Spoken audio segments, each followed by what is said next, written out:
All right, hello everybody. I'm gonna be doing a tutorial of how to set this Anytone 878. So as you can see, it's a working phone. It's a working HT with the code plug that works and everything.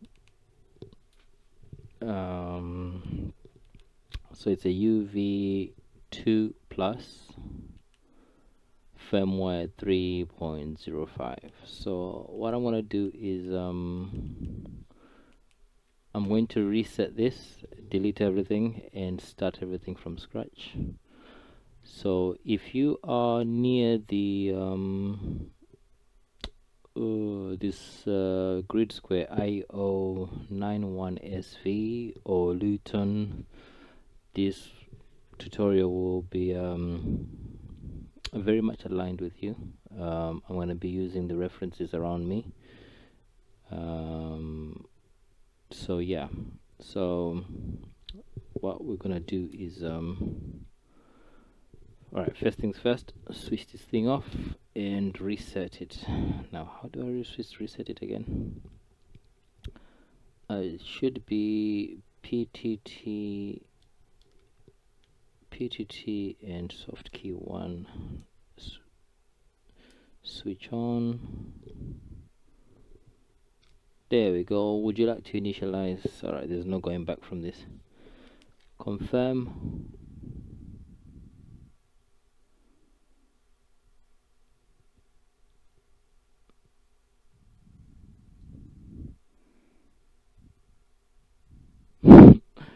Alright, that's it. It's done. There's no going back.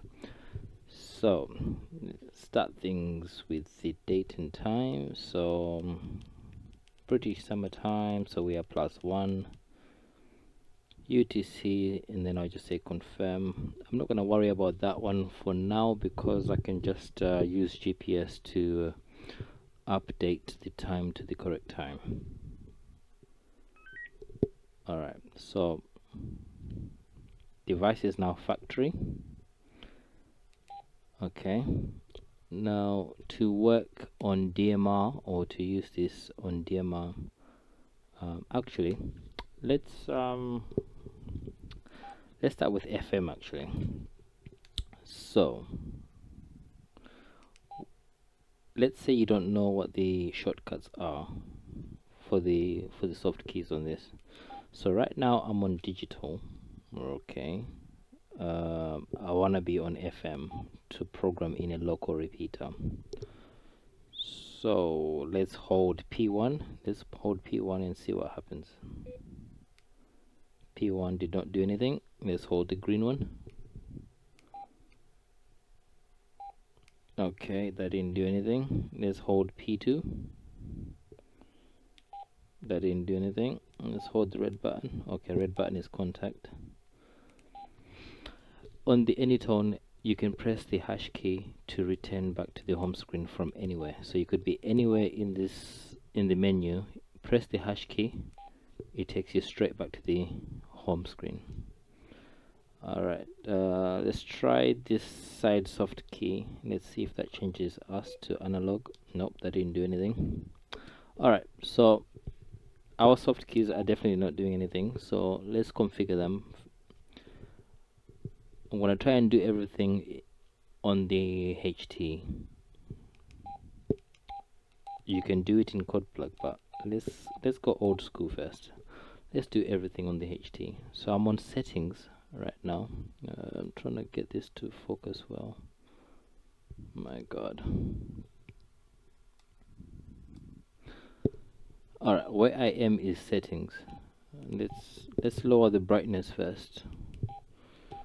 I'm gonna go to number 2, backlight. Let's lower the brightness. There we go. Okay, now you can see what I'm doing. So I hit menu, scroll down, settings, radio. We want to do key functions first. So we want to make our key functions to be useful. Key lock, we don't want to change that right now. Let's leave it as it is. PF1 short is short press of this button.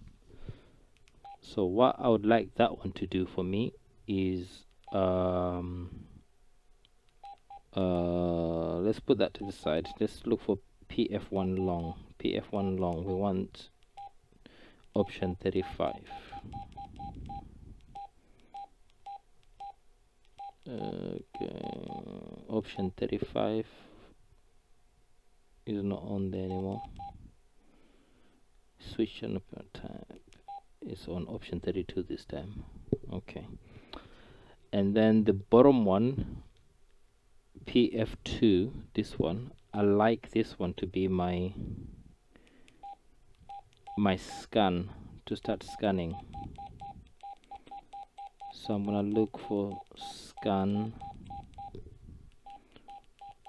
Oh my god, the beep on this is horrible. Scan number 10. Okay, select that. So that's my long presses for these two buttons sorted. Short press. What did I have with short press? Oh god. What? As you can see, if you wait for too long, it actually switches off.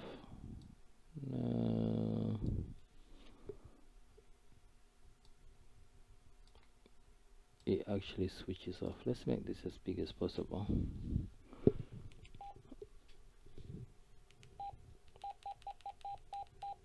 So what I'm gonna do first is other functions and change the menu timeout timer.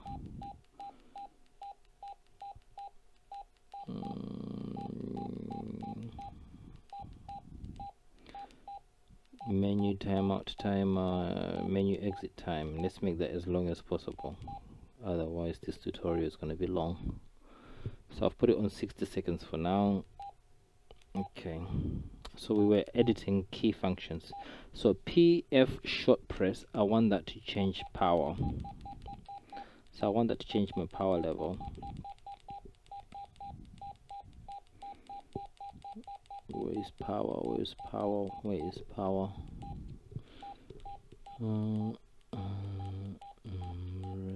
TX power, there we go.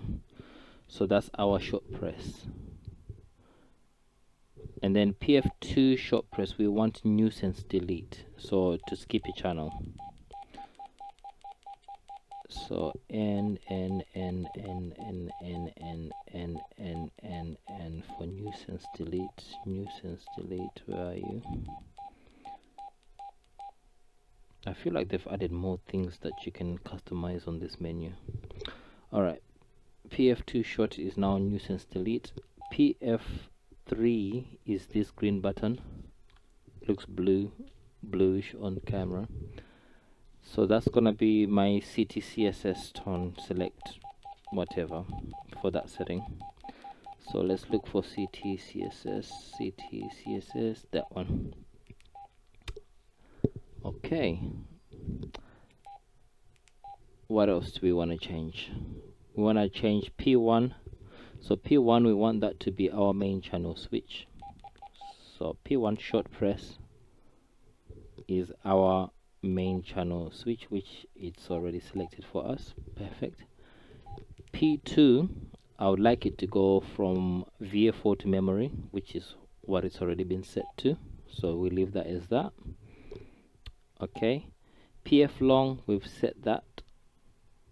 That's changing channel type, so it goes from analog to digital if we hold that key.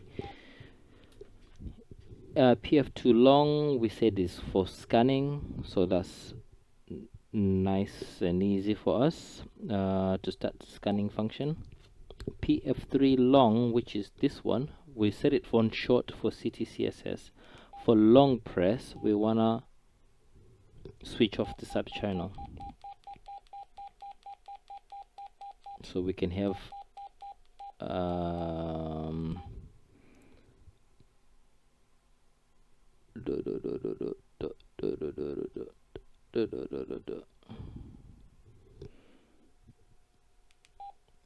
There we go. So let's go back to the menu. So what I've done with this one, if you see here, we've got VF4A and VF4B. If I just want to have VF4A taking up the whole screen, I just have to hold the button at the top, and then you have sub channel off, and then we have the whole screen as VF4A. So we'll leave it at that for now. Keep things simple because we're gonna be doing FM. What other things like slot switch, digital monitor, blah blah blah blah, we don't need to worry about that for now. So there's a net going on right now, right? There's a net going on FM. Let's change this timeout, this screen timeout. Sorry, light time. Let's make it as long as possible. Okay, otherwise this tutorial becomes a pain. We want to change the channel type, so let's hold this button, analog to digital. So it will receive analog and transmit digital. Hold it again, it will receive digital and transmit analog. When it's like this, you can receive either digital or analog if it's a D plus A or A plus D. So we just want analog, so we put it on ana. There we go. So if I just press once, short press, did you see that L in the top there? So that's our power level, TX power level. Oh god, the way this is so reflective, my god. Alright, then that's an M on a short press, H for high, and then T for turbo. I think turbo is 7 watts, I think. Alright, the frequency that I want, the gateway that I want to access is right above me, so we only need low. So the frequency is 430.2. I think it's 3750.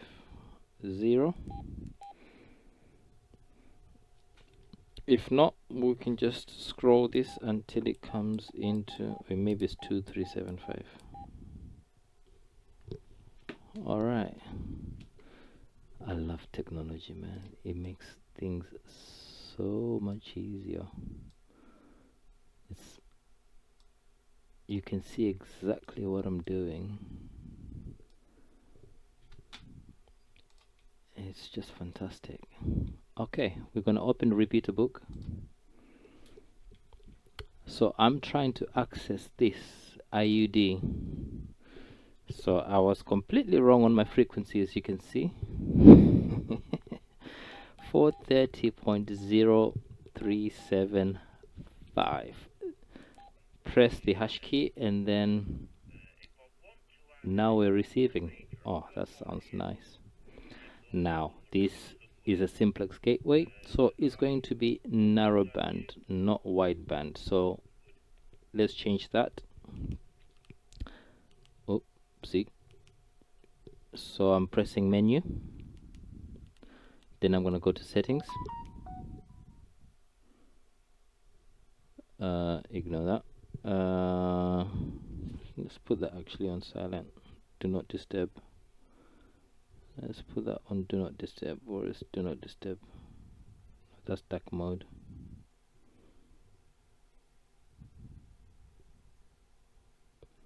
This phone has just been recently updated, so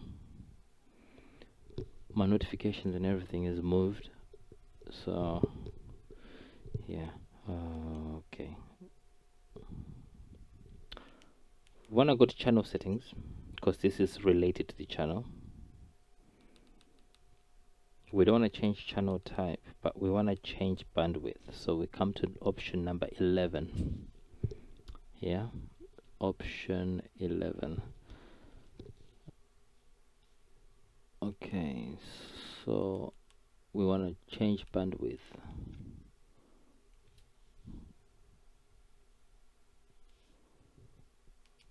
And then we want narrow bandwidth, narrow. There we never mind. Alright, so now we've set the bandwidth to narrow, which is what we need to operate this. Alright, so what are we gonna do? Let's create a zone. I'm gonna do this zone 1. Okay, let's use this zone 1. Edit the name of the zone. Let's call it home. That's what I'm using when I'm at home. And then we save the zone. Okay, and now we're gonna add this channel to the zone. So we go to menu, settings, we want channel related settings, and we're gonna say new channel, which is the current channel that we're on. It's saying channel 9 because by default this radio has channels 1 to 8, so we'll just leave it as that. Channel 9, we'll save it as that. We'll give it a name. So in texting, Nokia 3310 texting fashion, MB7 IUD. I'm gonna put it in the zone home. No, this is priority channel. By default it wants to select a priority channel, but we can switch that off because it can be quite annoying when you're scanning at home. So we've got our channel in now, so this channel is now saved. If I press this button P2, I'm now in memory mode and the channel is now saved. I can still add settings to this particular channel. Okay, so I can go back to settings again, go to channel related settings. I want to keep it as analog channel. I want to transmit 67 hertz tone. I don't want to receive with the tone on, but I just want to transmit. So RTCDT, I'll leave that alone. I'll just go to transmit, and then I want to transmit a CTCSS, and I want the tone 67 hertz. Okay, that's the tone set on this gateway. There we go. Receive will be off because I want to recycle the frequency. If I'm out and about and I'm on this frequency, if something is on this frequency when I'm away from home, I want to receive it.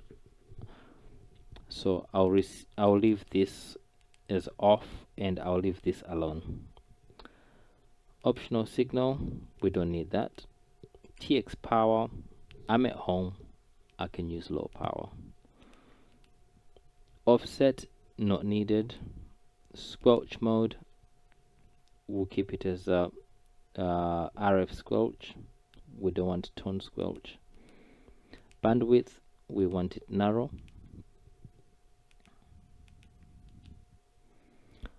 We don't need reverse frequency. Receive frequency is gonna be, it should be the same. I don't know why it said that actually. So what I'm gonna do is talk around. I'm gonna switch that as on. So what this tells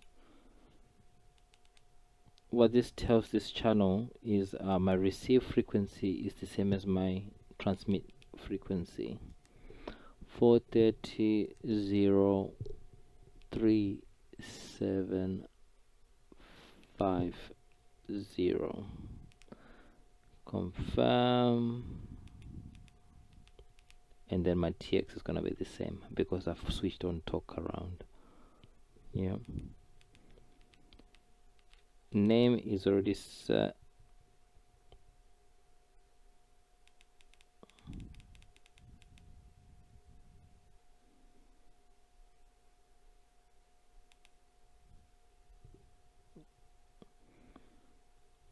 Okay, I'm gonna end up with two different channels now. You know, when I save that channel, I should have just done these settings, because now this is gonna save as a new channel probably. Let's see, MB7 IUD.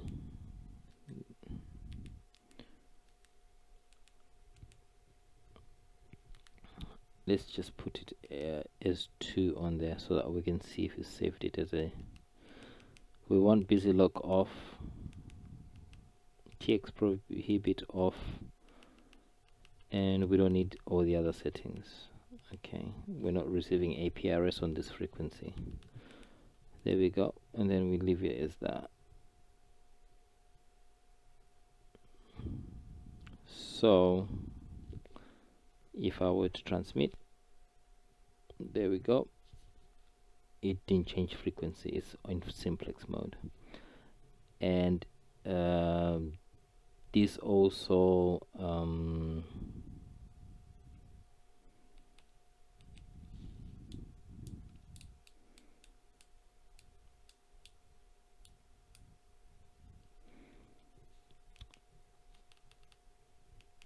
this also transmits CTCSS. Should transmit CT. Let's go settings. Why did it not save that? Let's set it again.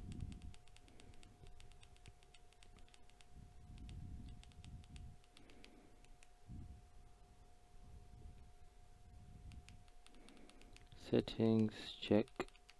Okay, now it's set. It's not gonna TX anyway because it's engaged, but just to see, yeah. So if I transmit, you see CTCSS is coming on at the top there. There we go. If I was on if I was on a repeater right now, I'll be causing interference, but I don't need to worry. It's a gateway. When it's transmitting right now, nothing can go in. So what I'm doing is as good as transmitting into a dummy load. So I'm not disrupting the net that's going on right now. But there we go. So we've set up a simplex gateway channel just like that. Okay, now the beauty of Anytone is I don't need to go into VA4 mode like this to save the next thing. I can still do it from memory mode, just like here. I can literally just build on the existing settings. So let's do an example here. Let's open the settings for GB3LT. Okay, menu, settings, channel related settings, and we're gonna select new channel. It's gonna be channel 10 because we saved channel 9 last time. We're gonna give it the name GB hash for numbers, 3 hash again for capitals, Lima Tango, GB3LT. We're gonna set it in home zone and it's gonna save. And then I'm gonna hit the hash button to just make sure that I'm on channel 10 because I'm still on channel 9. So I'm gonna rotate this once. Now I'm in channel 10. Okay. Oh yes, home is the zone, that's the frequency. So this is home, this is this is the frequency, so that's the zone. So that channel is not actually called home. If you want to change from displaying frequency to displaying tag, settings, right, and then we want to radio settings, we want to change display function, and we want to go option 3 for channel name, and we want it to be channel name, not frequency. There we go, display channel name. Hit the hash key. Now we've got our channel name displaying on there. If I go back one, you see there we've got our MB7 IUD there. Channel 1, it has actually been overridden by MB7 IUD2. If you remember me doing the other one when I was like, what's happening, this should have been saved already. So that actually went into channel number 2. Alright, so let's go to channel 10.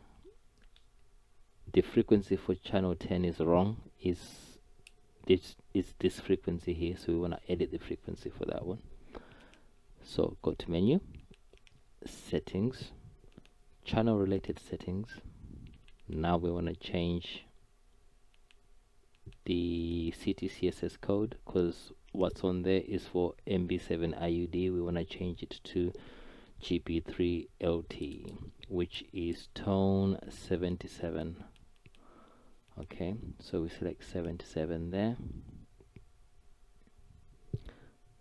go back 1, 2, okay, and then we scroll down, leave the receive code as it is, leave it off because you don't need to set that. If you're in a situation where you've got 2 gateways or repeaters on the same frequency, like this repeater is on the same frequency as the Coventry repeater. If you're in between, let's say you are in Northampton and you're receiving from both sides, you're receiving Coventry and you're receiving Luton, you can use this setting RRTCDT, and then you set CTCSS to the repeater that you only want to receive. So that will filter out the Coventry repeater, or it will filter out the Luton repeater, depending on what you want to do, what you want to receive. So we don't need to worry about that right now. It only happens when there's a lift. That's when I can receive Coventry repeater from Luton. Optional signal, we don't need that. TX power, I'm in Luton, I don't need it on high, so I can leave that on low. We don't need to worry about the offset. Actually, yes, we do need to worry about the offset, but this is offset for don't worry, you don't need to offset. This is to do with like if there's error or if there's a drift in the oscillator. So if you're drifting off frequency, but the Anytones are really good, you don't need to set the offset. Leave the offset alone, ignore it. Squelch mode, we just want RF squelch as normal. Bandwidth, we want narrow. So the beauty of copying settings from another channel is most of the default things are already set. So we receive frequency, because we are on a repeater this time, we want 433.25. hit hash and it fills in the zeros for you. Confirm that. Okay, now if you look on my phone, it says 1.6 plus megahertz split. With the Anytone, you don't need to worry about what all of that means. You can literally just enter the exact frequency you need for the split and it will do it for you. So we want 434.85, hit hash, fills in the zeros for you, and just like that, it's put in the split for you. So talk around will be switched off because it's now working in split. You don't busy lock, it's a repeater, you don't need busy lock. Everything else, leave it as it is. That's it. It's literally saved as you're editing it. You don't need to worry about a save button. And GB3LT is now programmed and ready to go, just like that. So if I hit my PTT button now, I didn't hear the Scotch tail.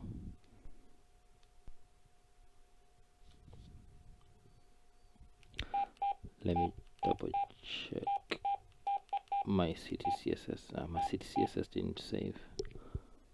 77. All right, and then go back.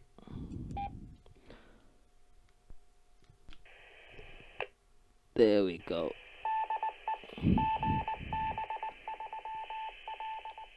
Isn't that nice? So with Anytone, when you're editing channel settings, you don't need to worry about the saving button. It saves as you go. It's really good. Now we've got a repeater that's programmed, right? It's in the home zone. We can literally copy this channel and then we edit a few settings and make it work for another repeater. So what other repeater do we have in the area? We have, this says it's FM, but I don't think the FM side of it is switched on. Where is GB3VR? This is a very popular repeater in our area. So what I'm going to do, I'm going to go to menu, go to settings,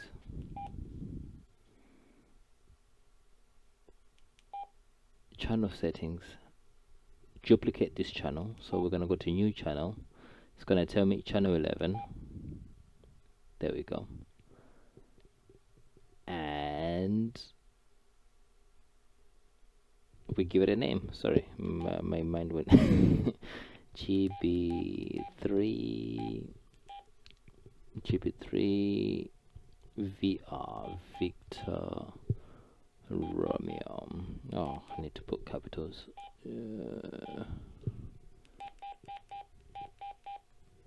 Okay. Put it in the home channel. Save. Before we go ahead with editing anything, hit the hash bar, the button, change the channel to the correct channel, then we can start editing. Yeah, so now I'm on the GB3VR menu, settings, channel related settings. We want everything pre-saved on this channel except for the receive frequency, transmit frequency, and the CTCSS tone. So we changed it number 4 for our CTCSS. We want 67 Hertz, right? And then we want our receive frequency. It's not a 433, it's a 430-81250. Confirm. We don't need to worry about calculating the split. We can literally just punch in that frequency. 438.41250. Confirm that. There we go. And that's it. Hit the hash button, go back. GB3VR is now set. Now I need to change the power level for me to get into VR.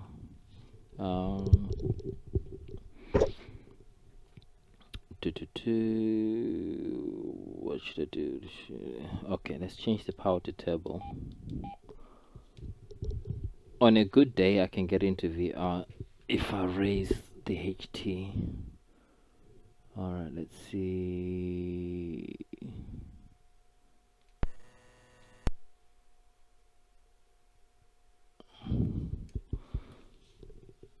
I might have to be outside to receive VR from here. Let's double check our settings.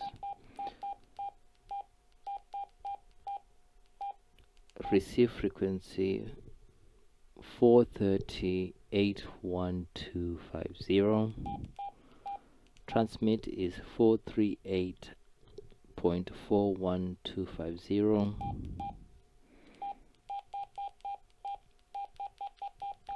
We want to transmit CTCSS tone of 67 Hertz. I'm surprised it's saying that it's 7 miles from here. I thought VR was closer than that. So we don't have a lift today. We don't have a lift today, so we are not getting VR. Give me 1 second. Let me just connect an external to Echo 0 Kilo Uniform Delta testing access.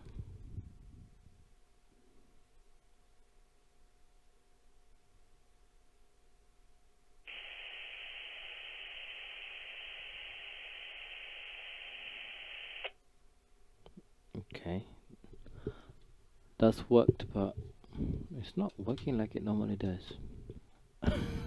That's very unlike VR. I don't know what's happened there, but anyways, we've got another repeater programmed in by copying settings from another channel. Okay.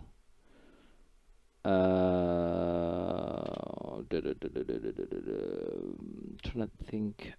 TU is a repeater that I can get from here. What is string? GB3TU. Let's just do one more. This one. Okay, so we're gonna do the same thing again. Copy exactly what we want from this channel to the new channel. So we're gonna be now on channel 12.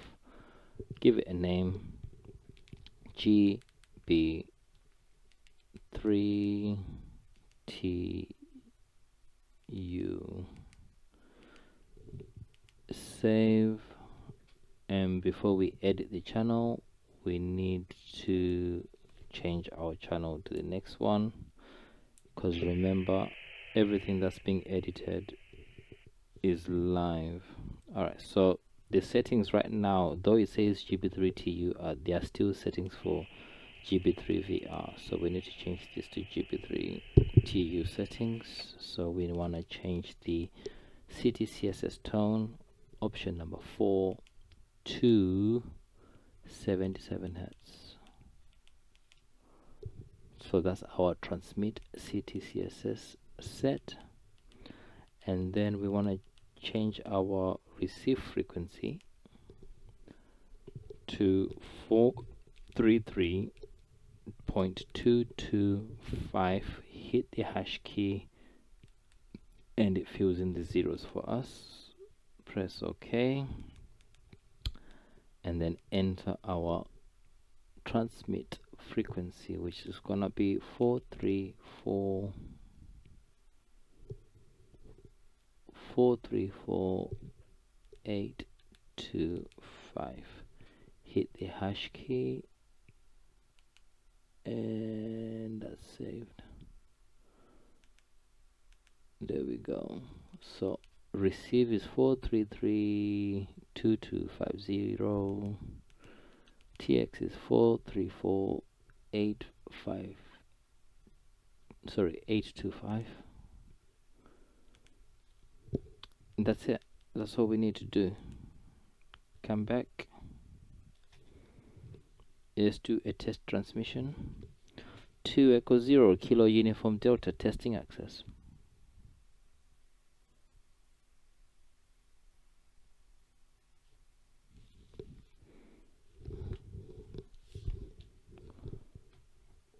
Are my antenna connections not good or something?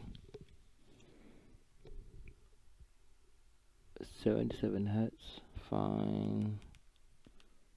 Okay, TU might be switched off right now. To Echo 0 Kilo Uniform Delta testing access.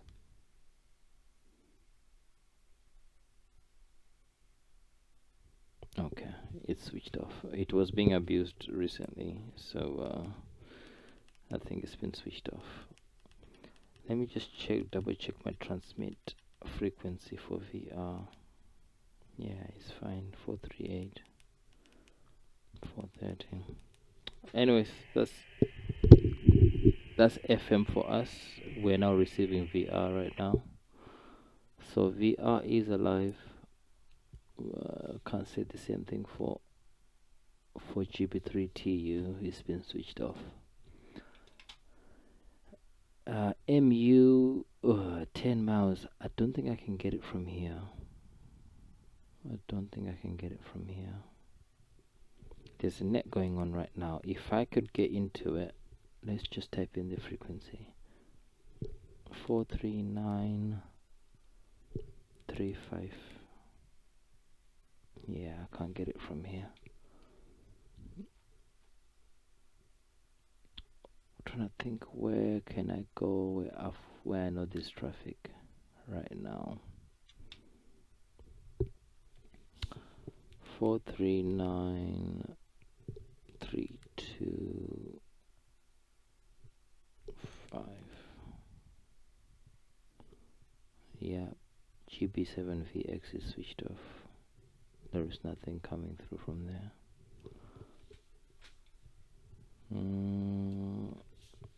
145.23750.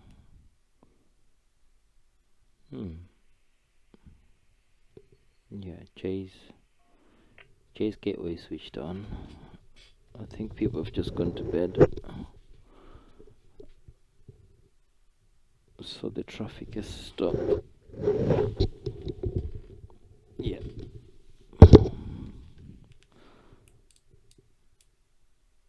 Yeah, the traffic has just stopped. Okay. Alright. Now let's do the digital stuff.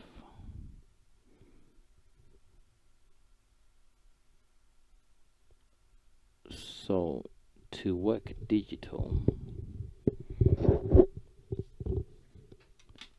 let's change our filter here. We want, we want these frequencies, but we now want DMR.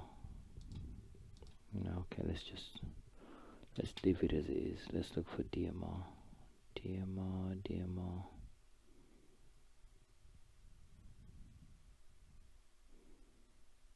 That's not gonna work.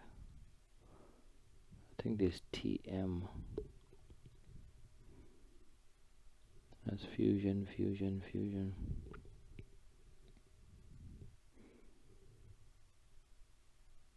This one now.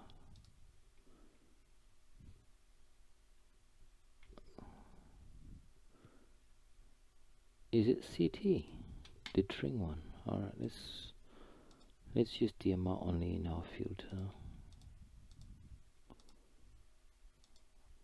With this app, you need to tick display simplex nodes here, so you can see gateways. If you don't tick that, you will not see gateways. These are personal nodes, so I definitely cannot receive those from here.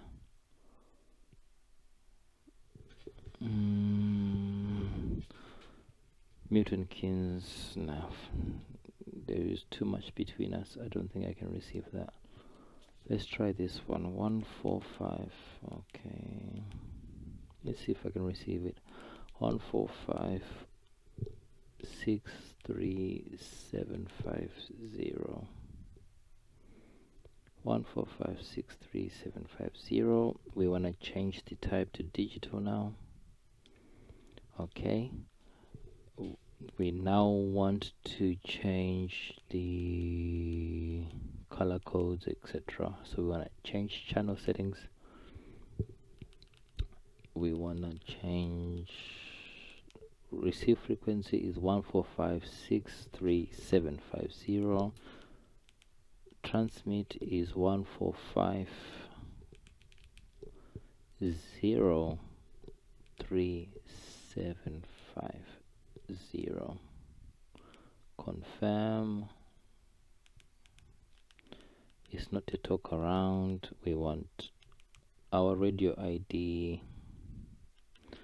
Alright, we need to add radio ID. We don't have a radio ID right now, so let's go over to get our radio ID. So to get a radio ID, you need to search in Google Maps, not Google Maps, in Google search. Let's search DMR ID. Okay, the first one that comes up is what we want, radioid.net.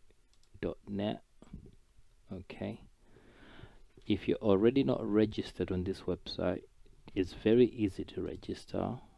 All you need is details from your licensing certificate, and yeah, you're ticking to say that you don't already have an account, you don't already have a DMR ID, you are a licensed radio amateur.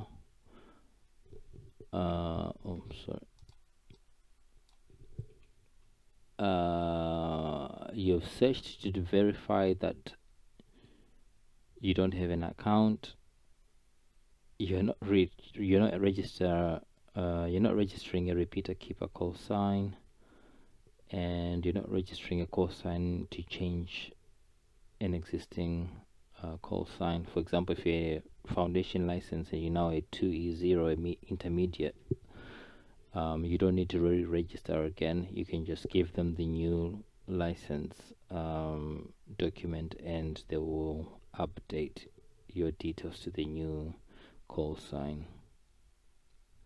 And this is to tick that you'll receive a lifetime ban if you don't comply with the above rules. Verify all, and then you click register an account, and then you give them an email address, and you give them a password, and then you go on to the next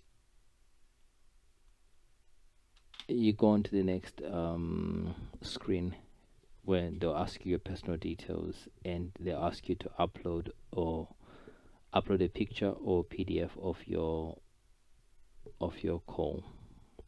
your license. Okay, so I've logged in because I'm already registered. Okay, so I'm already registered, I've logged in, and I want my DMR ID 2355879. Okay, so let's bring it back. So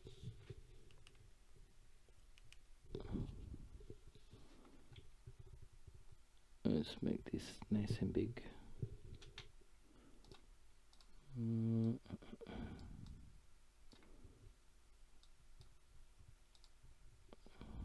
Okay, channel related settings, radio ID. So I need to change my radio ID, edit ID, and my one is 2355879. I can give myself my name, and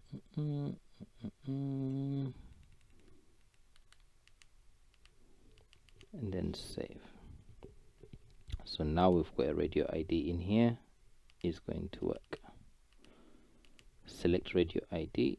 Okay, there we go. Color code. So now let's come back to our screen. We want color code 3. Okay, so we now have our color code, and we want time slot. Now time slot is not given in this app, so let's search the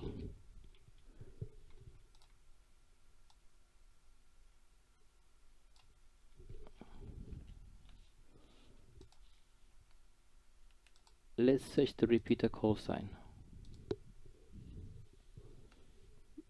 GB7CT.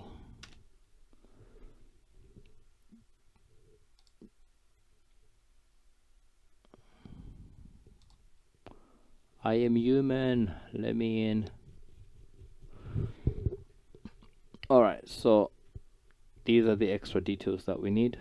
Okay, so we know it's color code 3, we've already set that. Okay, time slot.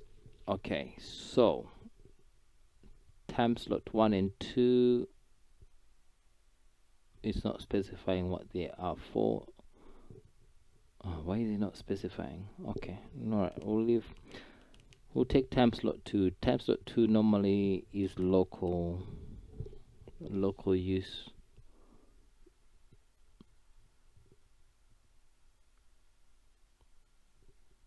So it's on DMR plus network. So let's keep it on time slot 2 for now. We don't need encryption. We don't need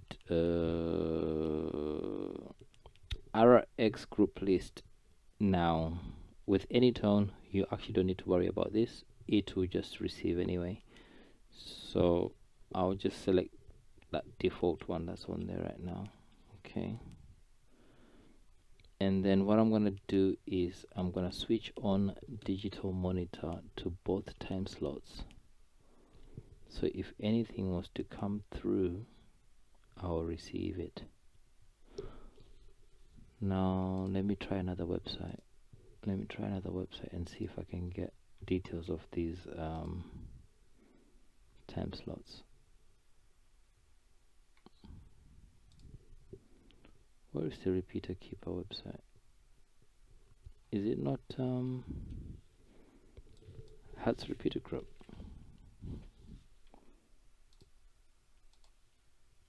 GB7CT. Where's GB7CT?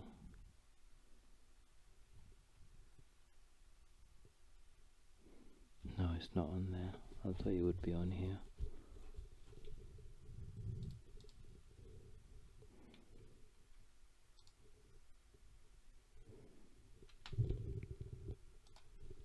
Hello. Okay, so what I've had to do was try and look up what was connected to what time slot.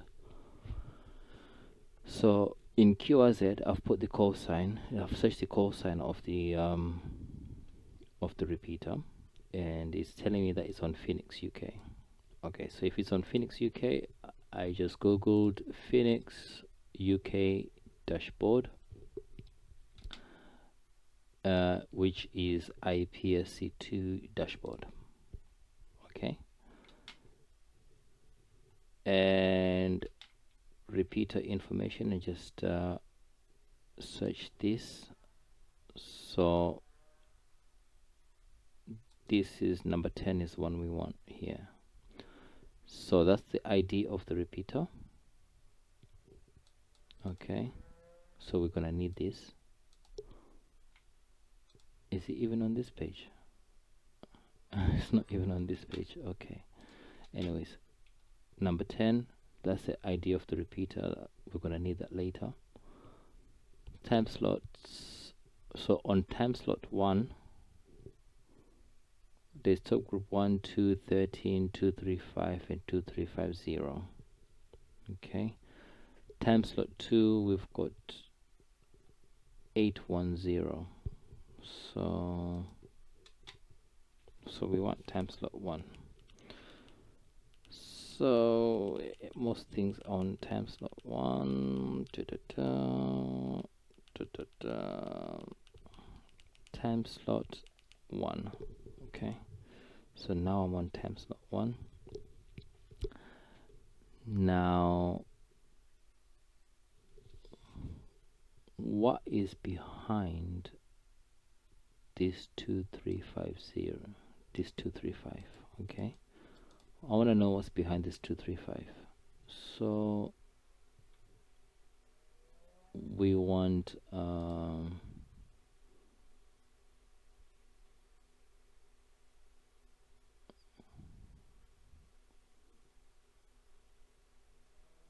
Yeah, it's connected to 235. I'm not sure on Phoenix talk group 13, 10, 3 and 2, 1R. Give me one moment, let me look this up. Okay, I'm back. Alright, so to find out what these talk groups are, okay, because this is what our repeater GB7CT is connected to, we have to look up what the talk groups are on Phoenix. So I searched Phoenix UK DMR and click on the first option. Okay, and then scroll down, you can read the information if you like. We want quick links talk groups.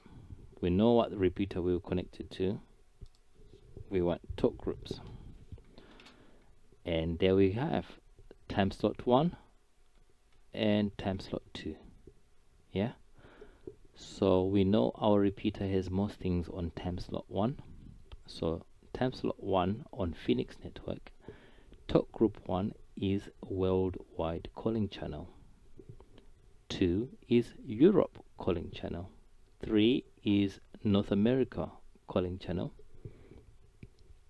13 is English worldwide calling, and what was the other one? 235 is the UK calling channel.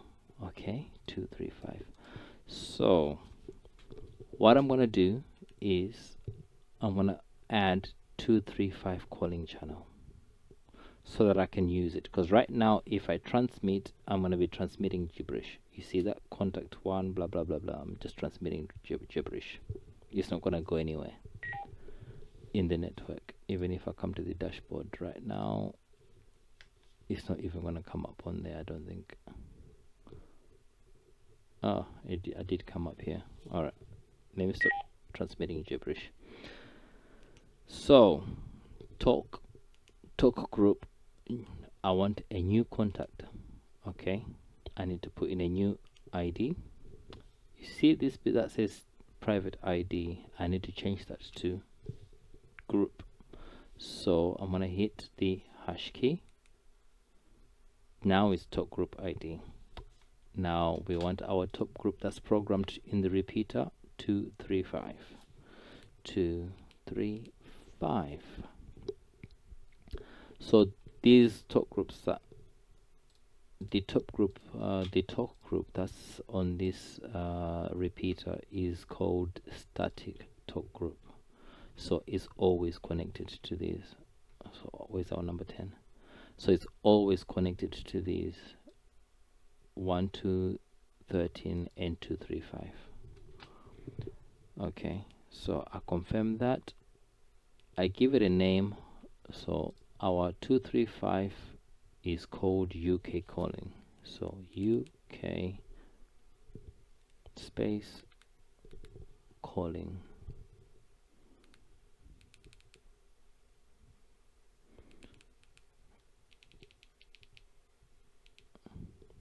Save that.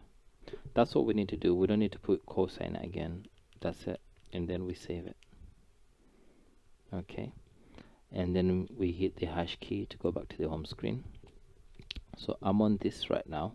I'm gonna hit list, and then I'm gonna select UK calling, and then I'm gonna option number 3 and select it. Now I've selected a contact. So now when I transmit, I am transmitting across the UK. I'm transmitting across all the UK repeaters connected. So all these repeaters, that's what I'll be calling on when I transmit. Okay, so we'll do a test transmission. 2 Echo 0 Kilo Uniform Delta testing access.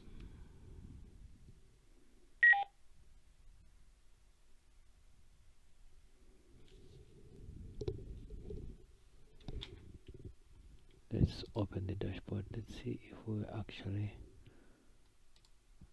coming through.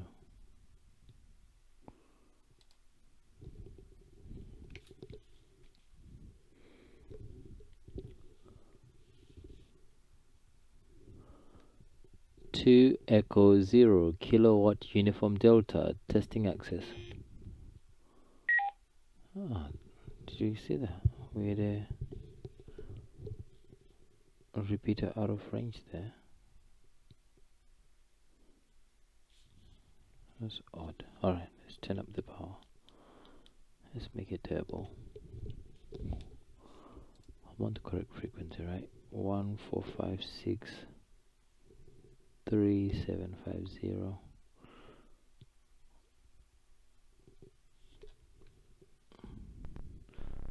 To Echo 0 Kilo Uniform Delta testing access.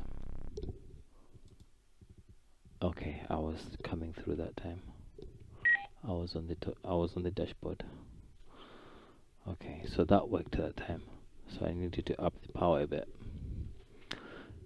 Obviously, because of the time, nobody's probably gonna come back to me. But our settings now work. We can now work through GB7CT. Okay. So now we are ready to save this. So what I'm gonna do, I'm going to keep it in home, in the home zone, and then for the hotspot stuff we're gonna put it in a different zone.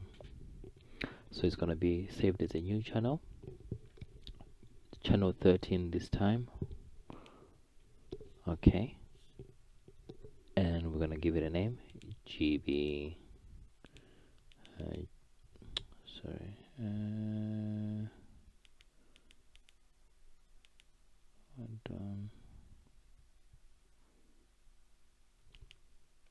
channel 13, channel name GB3CT Charlie Tango, GB7 Charlie Tango, 7 Charlie Tango, not 3. Alright, GB7 Charlie Tango. We're gonna put it in the home zone, and we're gonna associate it with the UK call talk group 235. So we select that talk group, and we're gonna associate it with receive group list 1. There we go, and then we're gonna save. So it's taken everything that we've put together in this VF4 and it's saved it for us on channel 13. There we go. As you can see here, it's still saying analog instead of digital. These are the small quirks of Anytone, but the good thing is we can do all of this in DHT without needing a computer. So I'm going to change channel type to digital. I'm going to double check my so TX power is going to be turbo. I'm going to double check my bandwidth is narrow, my receive frequency is correct. Let's double check that. No, my receive frequency is wrong. Why did it do that? 1450375.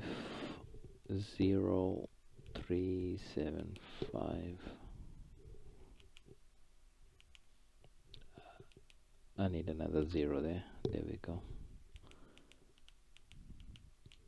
Transmit is 14563.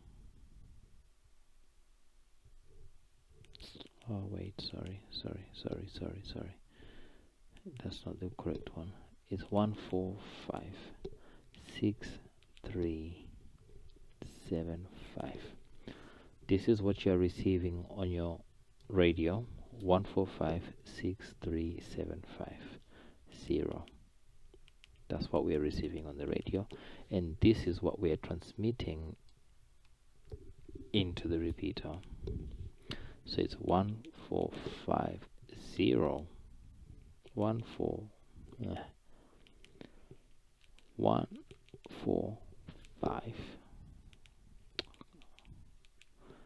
0375. Yeah, 1450375. That's what we are receiving. Oh, I need to add a 0 on the end. Oh, oh God. 1450375. Okay, our transmit has now been saved. So we want to make sure it's color code 3. Radio ID doesn't change, so we still select that. Our color code needs to be color code 3, and our time slot needs to be time slot 1, and that's it. Okay, so we're on time slot 1, digital, color code 3. Yeah, our settings are now good.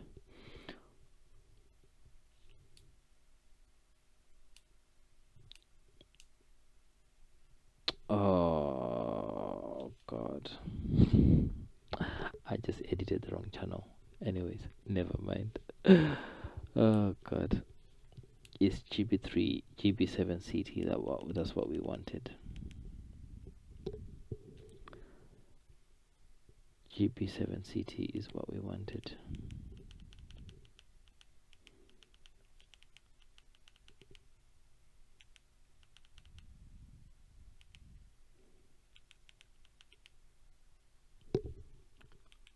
Okay.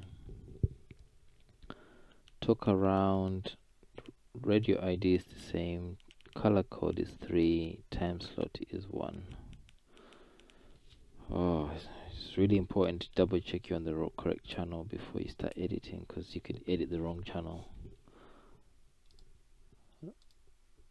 Alright, GB7TU, we need to change those settings back again, because I've got the wrong settings in there right now. FM and then back. GB7TU. Okay, I changed TU by mistake, so we need to change that back to analog.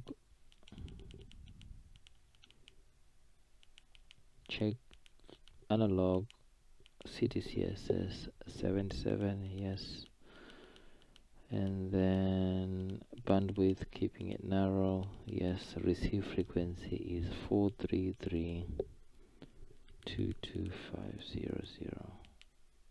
Okay, and our transmit frequency is 434.825.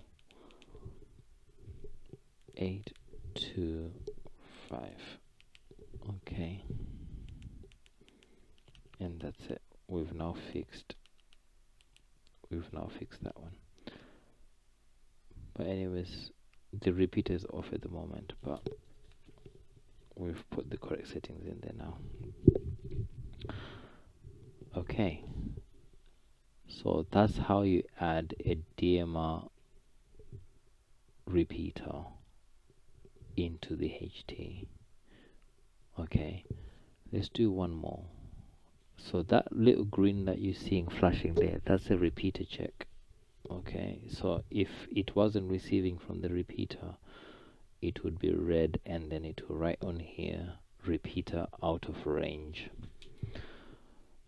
So we're not getting that message, that repeater out of range, so that means we are receiving good.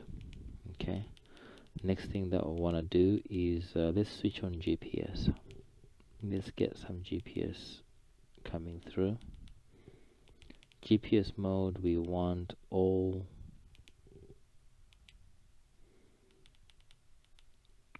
and then we'll just let it. The antenna for the GPS is here. It's not actually It's not actually in the core works here. It's not here. The antenna is here. I'm in the house, so it's gonna take a minute for it to connect, but we'll just let it do its thing in the background there. Alright, we did one DMR. Okay, let's do another DMR.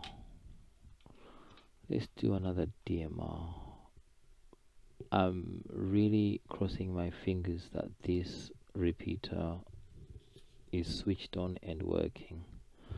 So what I'm gonna do, I'm gonna copy from these settings, because we know our settings work, and this one is also on Phoenix. It should also be on Phoenix actually. GB7HA.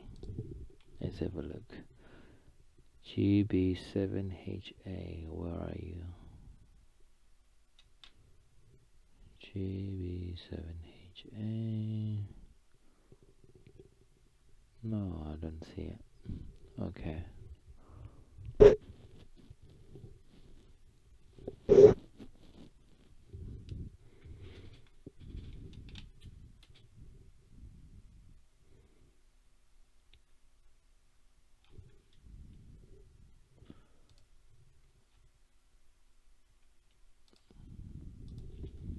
Should be on the GB7HA.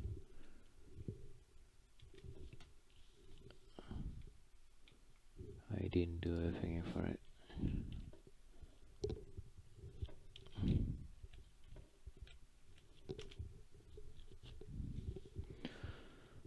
I don't think it's got a dashboard.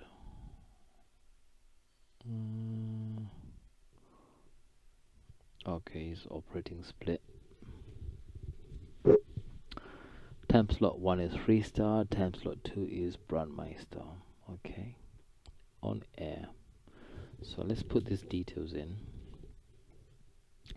Let's go back to VFO mode, because this repeater is completely different. It's using completely different settings. So the first repeater was a Phoenix one. This one is custom. So good practice is good practice. So let's do it.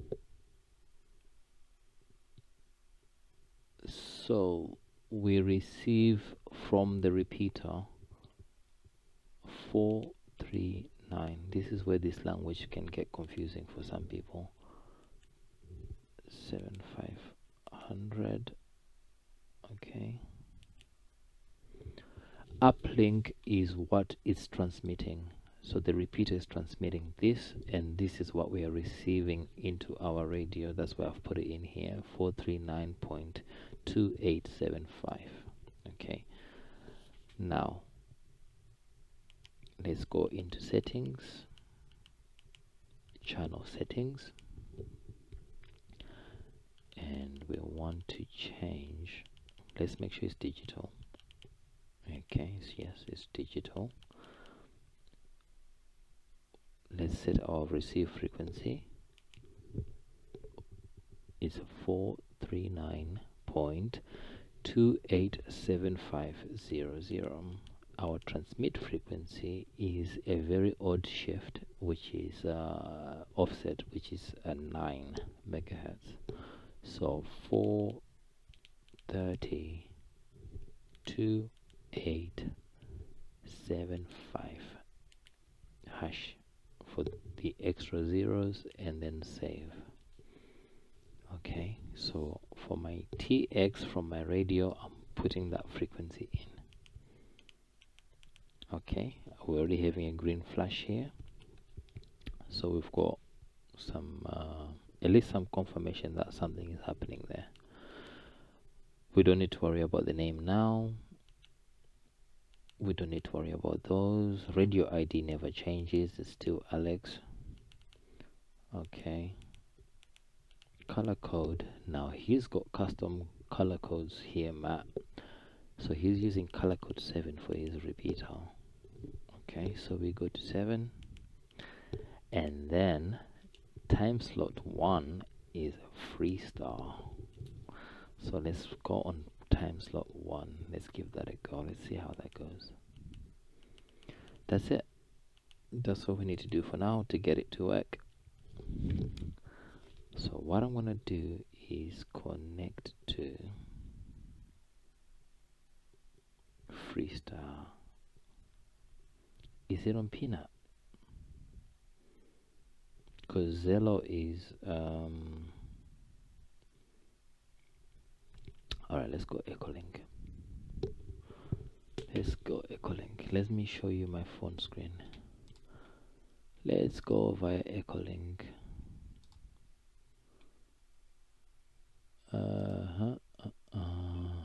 Actually, no. Let me not connect to myself. Let me connect straight into FreeStar by Echolink. Okay, there we go. Now let's do our test transmission through GB7HA to, okay, wait, we've got the wrong top group here. He didn't give us the top group to target. Oh god. Alright, let's try. Give me a second. Let me find what's the top group that I need to target. It might be 9. Yeah, so what I'm gonna do is I'm gonna hold the hash button. No, sorry, it's 0. Hold the 0, and then I'm gonna enter. You see here it says top group 9, top group ID. So I'm gonna hit 9 there, and then I'm gonna hold the PTT and start talking. So this should go through. If he's put top group 9 as the talking top group to get through, yeah, basically, yeah. So I'm transmitting now. 2 Echo 0 Kilo Uniform Delta. Okay, that didn't do anything.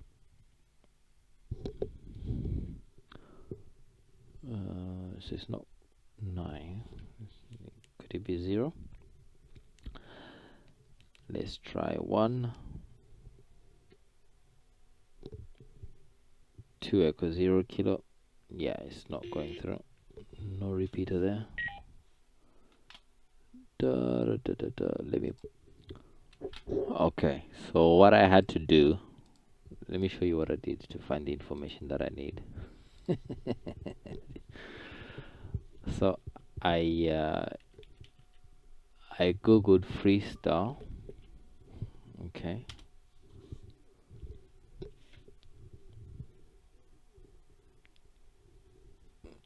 Hey, stop.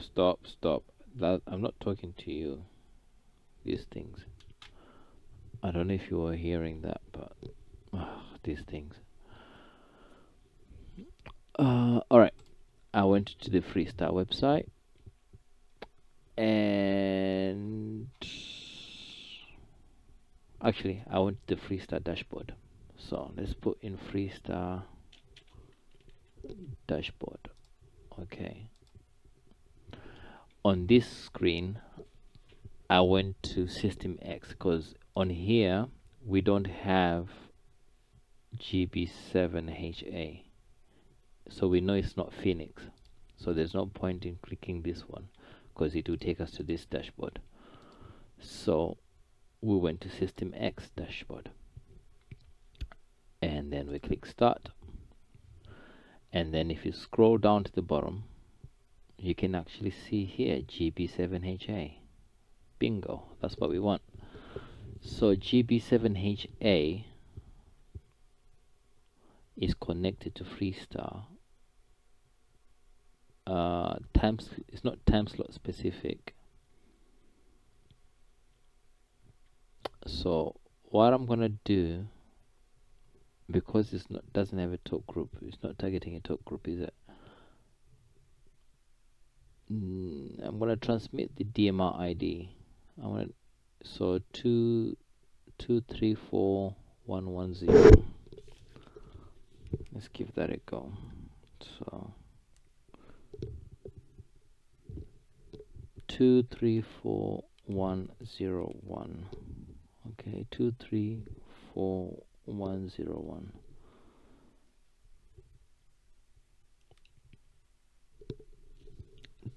To Echo 0 Kilo Uniform Delta testing. Okay, that didn't work. What's the actual FreeStar talk group on System X?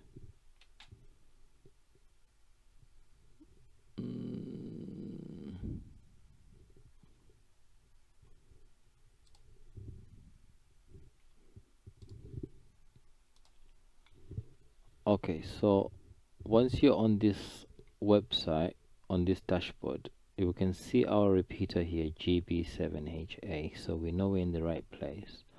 Now we need a talk group number to speak into.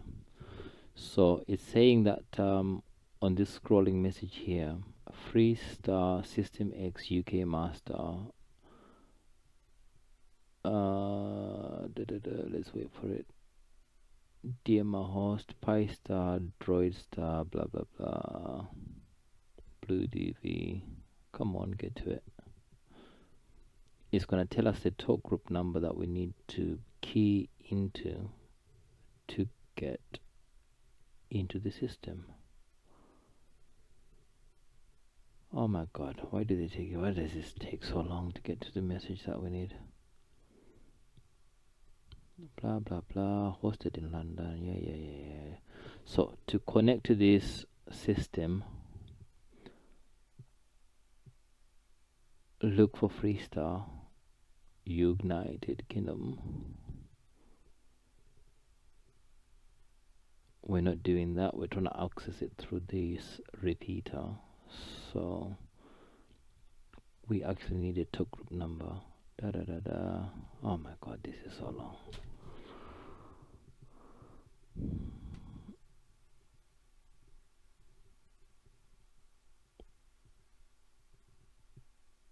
I think this should have been a paragraph rather than a scrolling message, because this is just painful.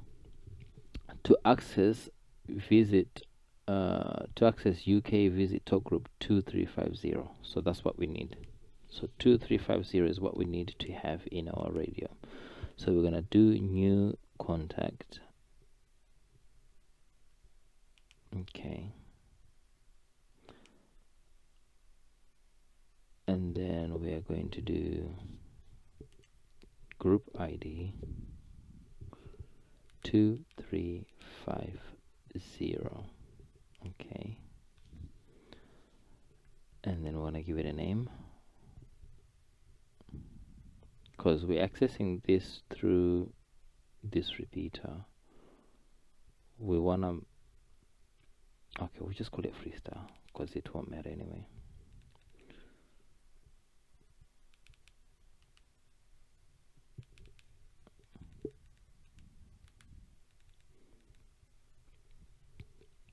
What I'm gonna do is I'm gonna put an X on the end so I know it's a system X. Don't need everything else. Save it. Now this guy is actually in a valley, so I might actually not be able to get to his repeater, but I'm gonna give it a go anyway. Yeah, it's flashing here. Repeater not found. I'm out of range. Yeah, he's in a valley. I can't get to him. But anyways, that's how you would program that to speak into this repeater. So that's repeaters. So the only repeater I could get from here is GB7CT. Let's save this one actually while we're at it. So we're gonna put it in channel 14. We're gonna call it GB7HA. Put it into the home. It's gonna be the FreeStar and the normal default talk group, and then we save that. That's it.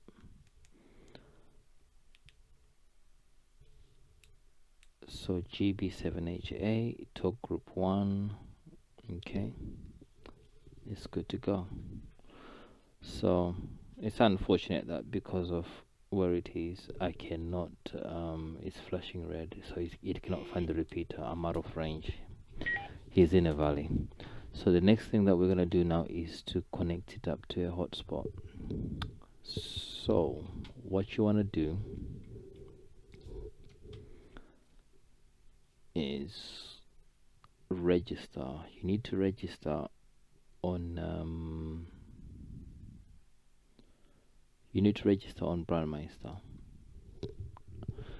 You need to register on Brandmeister. You need to register on TGIF. Okay. So let's close this. Let's close this, and then let's search.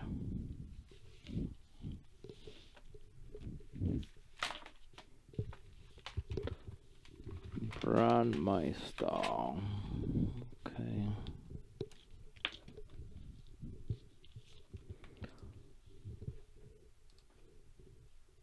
Okay. You wanna hit register. Okay. If you've never been on this website before, you wanna hit register. You need to put your call sign as it is, your email address. Again, email address. DMR ID, you're using that same DMR ID that we got from radioid.net. So I'm already logged in. Okay, let's go to my dashboard. So that's my DMR ID there. So that ID, your own one, is what you would put in here. So you put it in there, and then you choose your password for logging into Brandmeister, the website, and then you answer this question and you register. In about 12 hours, they will verify your account, and then you'll be able to log in, and you'll be on Brandmeister. Okay, so I'm gonna log in now. The account details that I'm going to use, I've already edited them, and by the time that I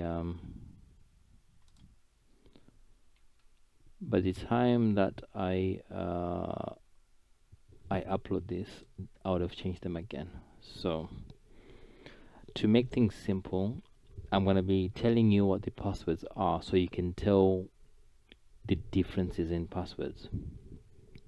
Okay, because you're going to have a hotspot password, and then you have a password for logging into Brandmeister. These two are different passwords. So to log into Brandmeister, I'm going to use the password myham25. There we go, myham25, and then I'm going to log in. There we go. Yeah, and if I go to self-care, I'm gonna see that my DMR ID is on there.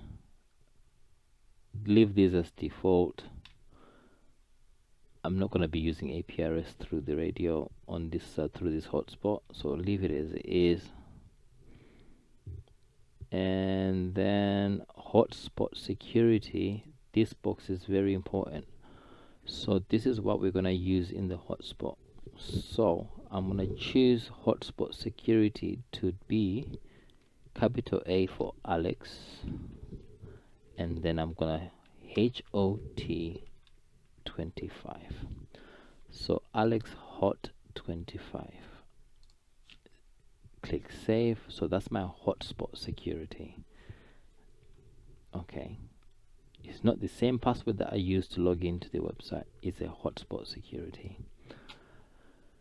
Right now it's showing as a device on here, but what I'm going to do, I'm going to reset my my hotspot. So give me a minute. I'm going to reset my hotspot so that we can do a full walkthrough. Oh, wow. What's going on with this thing, man?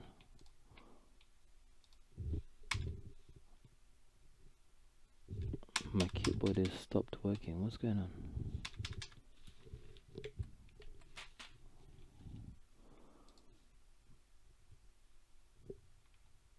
Alright, I'm gonna do factory reset this whole thing, and you're gonna notice,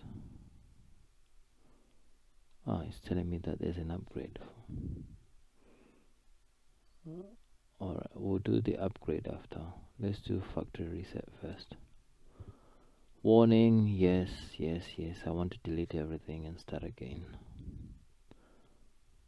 So it's gonna delete everything and start again. Now you won't be at this stage with your setup. Okay, you're not gonna be at this stage. The stage that you're gonna be at is this. Start by downloading the imager. So it's called Raspberry Pi imager. Raspberry Pi imager. Okay, you want the first option.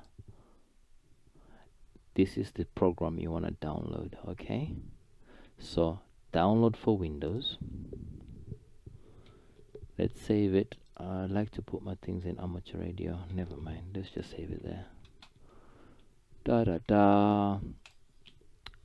Install it as you would. Yeah. And then it tells you if I've already got it installed, blah blah blah. But yeah, you basically go through the settings, and then Raspberry imager. So once you've installed it, you've got it running. Load up the software.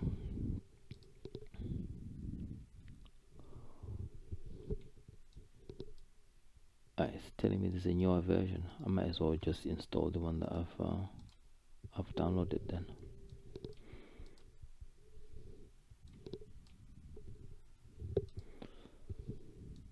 Everything keeps jumping off to another screen. Alright, so I'm going to uninstall it. I'm going to uninstall the old version and put in the new version. It would be nice to have a desktop shortcut on this occasion, actually.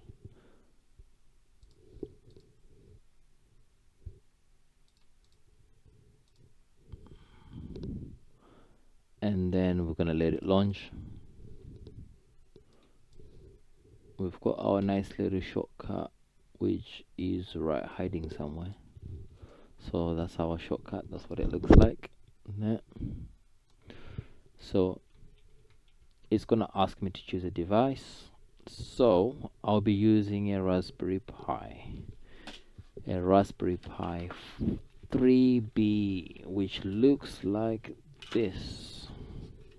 The only difference is the one that I'll be using will have, oh wait, you can't see it.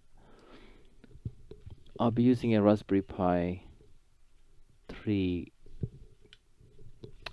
plus. It's gonna have a hat on top with a little antenna on top, to make it into a hotspot. I've got one in the loft, which is a pain to access right now, so we're gonna skip showing you the actual thing. But yeah, once you have the hotspot put together, so you want to select the correct hotspot, which is Pi 3 B plus, Pi 3 B plus, this one. Yeah, so that's our device. And now the OS, we want to download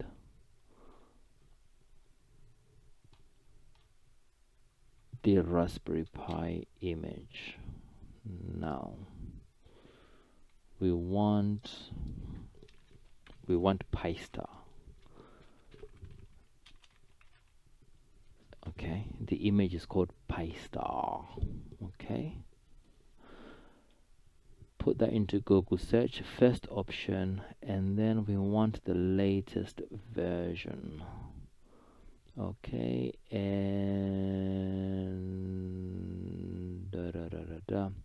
okay, our Pi is not a nano Pi, it's not an Odroid Pi, it's not a Orange Pi 0, so we want the latest version, which is April 25, 18 April 25. Let's save that. Okay, let's save that. Let it load. Let it load, let it load, let it load. Let's open that. Let's unzip. You see here we've got two images there. So to make it easy for us, I'm just gonna drag and drop them right here on my desktop.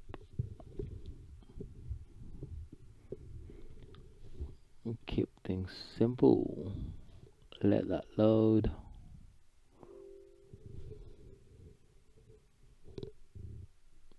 Where did it go? Oh, come on. Alright, we've got our two images there. Okay, so we come in here, we choose our image. So we want to scroll down to the bottom. Custom image. It wants to be smart, but that's not what we want. We want to go to our desktop actually. Oh man, oh man.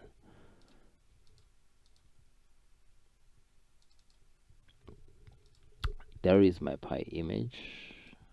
Yeah,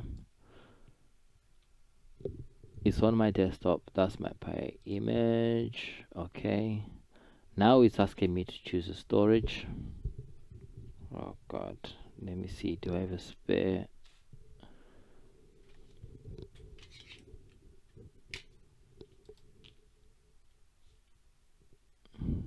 Alright, this actually needs to be an SD card. I don't have an SD card with me right now that I can nominate for this experiment. Yeah, this 64 gig. So that's an SD card. Let's close that. Let's now close that. We don't need that anymore. And then we click next. And this setting is very important. Okay, so we want to edit settings here. Okay, make sure you click edit settings, and what you want to do is you want to give your Raspberry Pi a name. So I'm going to call this one DMR hotspot. Do you see how it's not letting me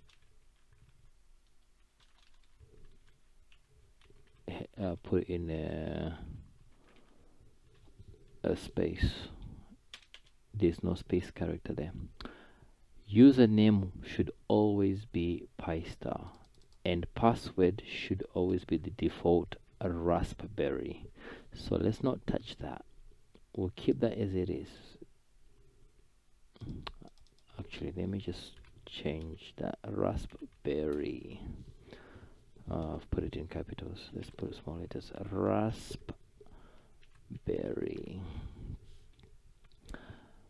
Alright, now this is where you put in your Wi-Fi settings. Okay, very important. Make sure there's nothing here, there's gibberish there. So make sure you put in your Wi-Fi ID as it is. Okay, and then once that's done,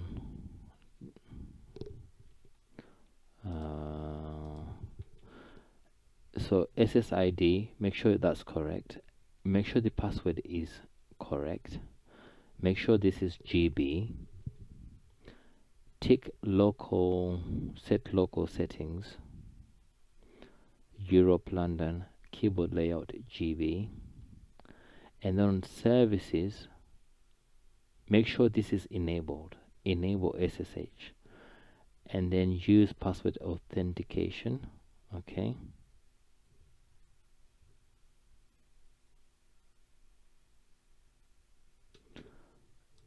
Under options, you don't need to do anything else. Okay. So, and then you click save, and then it's going to ask you, do you want to apply these settings? And then you say yes, and then it's going to give me a warning to say, do you want to erase all the data on this, blah blah blah blah, and then you click yes, and then it's going to write the image to the SD card. Okay, so after it's finished writing the image to the SD card, you take it out, you plug it into the hotspot. Let's bring the camera back. So you take your SD card out of the computer, and then you plug it into the Pi, and then you plug in the power code, yeah, and then you sit and wait. Now you need to find the Raspberry Pi, right? It's gonna have an IP address. You don't know what IP address it's on, so what you need to do is download Advanced IP Scanner. Yeah, download Advanced IP Scanner. You need the free version. That's all you need. So you download the free version. You don't need all of this, and then save it, install it, get it running. And then what you want to do, you want to look up your settings. So go to settings, go to your settings on your PC. You want network card, you want network properties, and you want to find, I don't think my public IP is going to show on here. I don't think it will show on here anyway. Where is it? So you want this information. So you want to know if it's on 1.680, or you want to know if it's on 1.1. So my one is a BT internet, so it's on 192.168.1. So we're gonna use that when we search. Okay, so we're gonna launch IP scanner.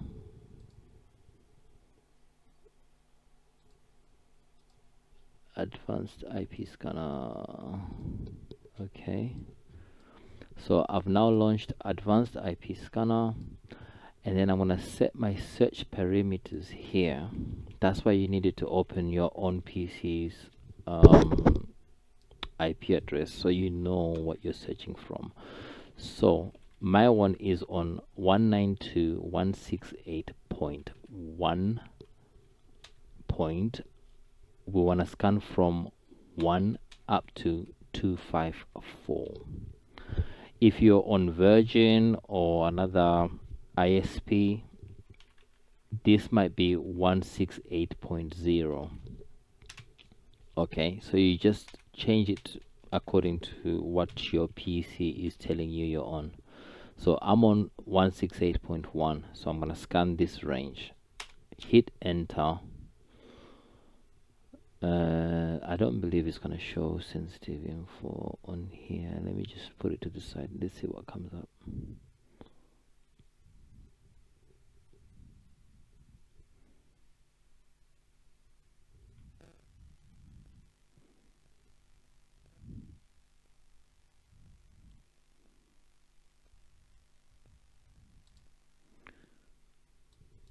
Okay, I've now paused the scanning. Actually, I can stop it. So everything that I need to know. So remember, I called my Raspberry Pi DMR hotspot. if I had actually written it to an SD card and then put it in the Raspberry Pi, when I do a search like this, I'm looking for the manufacturer, Raspberry Pi Foundation, and I'm also looking for this host name. Now these are the other Pis that I have. Now the one that I've just done that reset for is called Pi Mobile, but for whatever you've set in that setting that you are writing, so DMR hotspot would be what's coming here. So all you do then is right click, copy, and you want to copy the IP address, okay, and then you put this to the side, and then you come on here, you paste and go, and this is the screen that you will see. Okay, this is the screen that you see. So let's put this to the side. Let's have a nice full screen on here. So that's now just refreshed. So once you've logged in and it's refreshed, just in case it hasn't logged you in,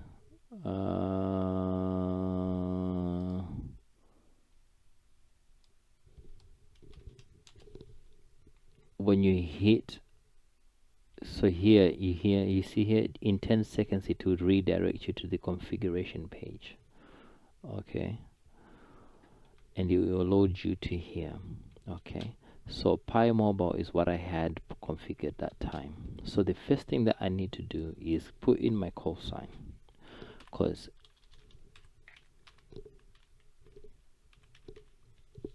it's going to look for my call sign and it's going to look for my DMR ID from my radio.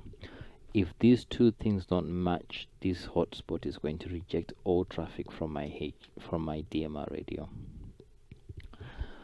So now I need to pick my frequency. I like to operate mine on 438. What do I normally operate it on? 438-500.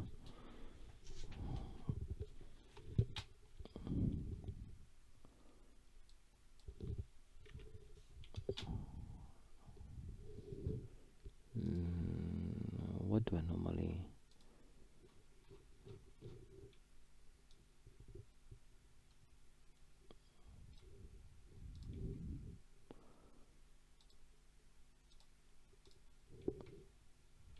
What do I normally operate this on? Okay. 438-500 is a perfectly good frequency to operate this hotspot on, but I'm going to be using my old code plug. I want to put my old code plug back on this radio, so I'm going to put in the frequency that I use with that code plug. But anyways, is it going to clash? Because I've got other hotspots. I've got other hotspots on those on this frequency. So let me just put 434. Let me just put 434. Because I think I've got other hotspots on that on that frequency 4385. Set your latitude, longitude. Okay.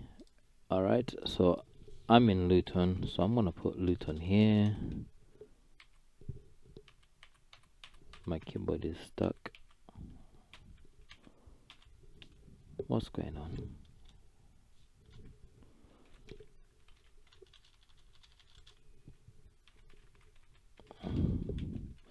My locator, I know is India Oscar 91 Sierra Victor, and I know I'm in the United Kingdom. I could actually put in my QRZ page in here. QRZ 2E0 KUD search. Copy that URL and just drop it in there, just like that. Okay, it's a private node. I don't mind having APRS going through it, and then I'm gonna hit apply. It's going to refresh and bring me some extra settings. So let's give that a minute. It's gonna refresh.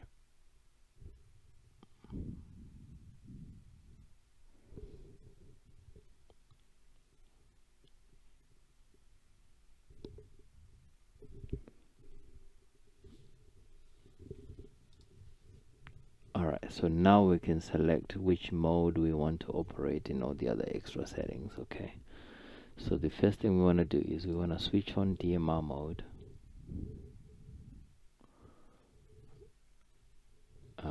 I like to have a hang time of 15 seconds.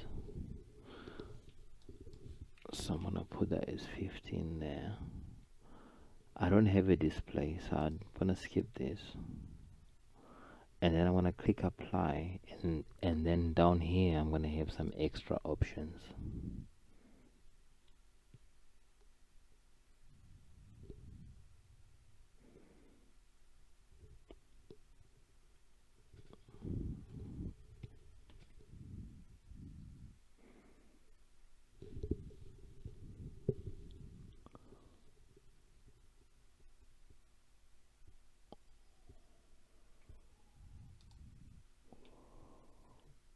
Okay, this keeps talking about an upgrade, so I will need to change. I need to apply that upgrade soon.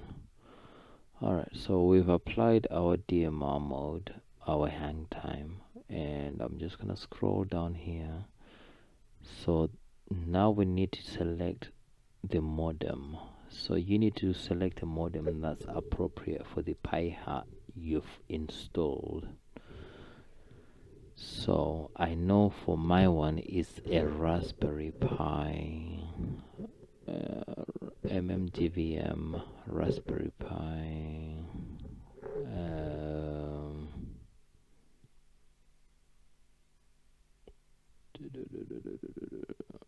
STM32. So let's search STM32 Raspberry Pi Hat. So that's the modem that I have connected on my hotspot. Still private, yes, and then I need to hit apply.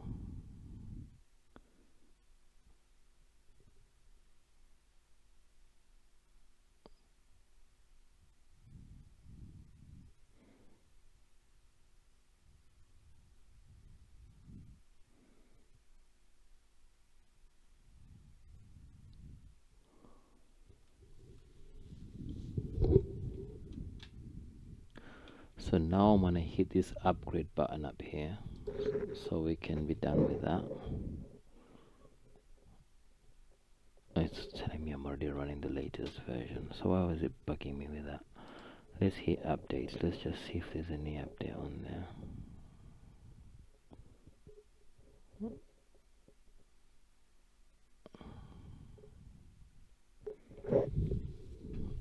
So now we are ready to start putting in our Brandmeister settings.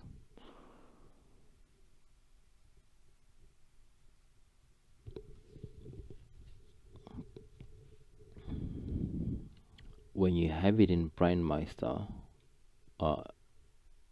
when you have it set to the Brandmeister, you cannot access System X and you cannot access Phoenix. You can only go through Brandmeister. And then when you switch over to TGIF, you can only access TGIF and you cannot access Brandmeister. What you would need to do is switch on what's called gateway mode to access both networks. So we're going to start with Brandmeister. Let's keep it nice and simple. So if we go to our Brandmeister self-care, you're going to see that device that I had on there has disappeared. Okay, it's now just showing my my DMR ID, but it has disappeared. And on my DMR ID, I've got that 05 at the end of here. That was to do with my last code plug, because I've got loads of other hotspots. when I put my details in here and refresh, they're gonna reflect under my devices on here. So right now I'm not gonna do it as a gateway. I'm gonna do it as a hotspot that only works on one network in that one. Okay, we don't want to operate as a gateway. We want BM United Kingdom, and then our hotspot key, if you remember, was Alex, capital L, Alex hot 25. And then my SSID is, I'm gonna set it to 1. On my Brandmeister right now is 05. I'm gonna set it to 1, and then I'm going to enable Brandmeister. Okay, and then I'm gonna hit apply, and after a few seconds my hotspot is going to register on the Brandmeister network. Let it refresh. There we go. Okay, we don't need to save those settings, and then we give this a few seconds.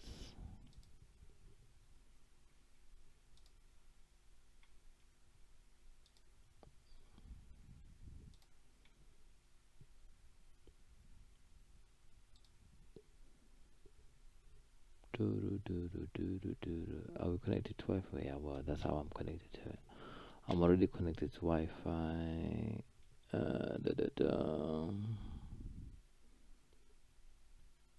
Brandmeister SSID. We want 1 hotspot security.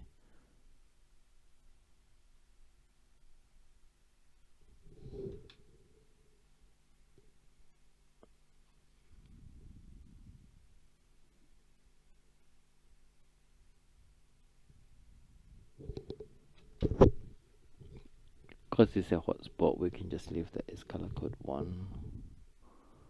Let me put in my hotspot password again, which is capital A Alex hot 25, and then apply it.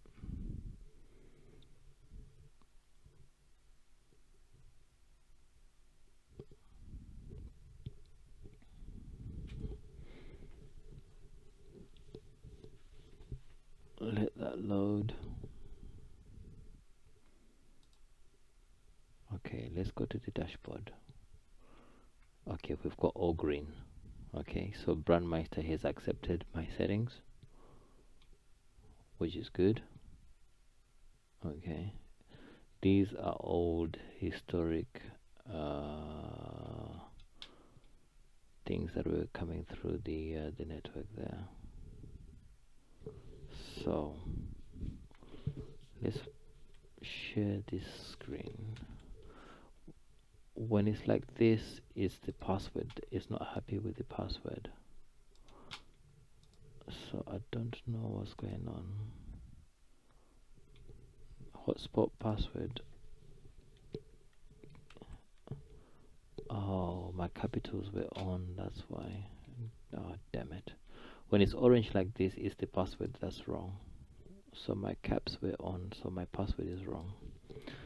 So capital A Alex hot 25, and then I hit apply, and then let it load. Let it load. While it's doing that, let's get ready for our hotspots. We are on hot 434000 digital time slot 1, and we are color code 1. That's what we've put.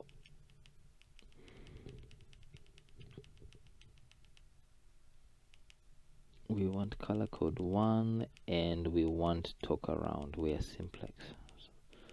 Switch on talk around. Okay, so our receive and transmit frequency is 434. There we go. Yeah. Alright, we've got our GPS locked. Our time is now updated. Perfect. Alright, now Let's see.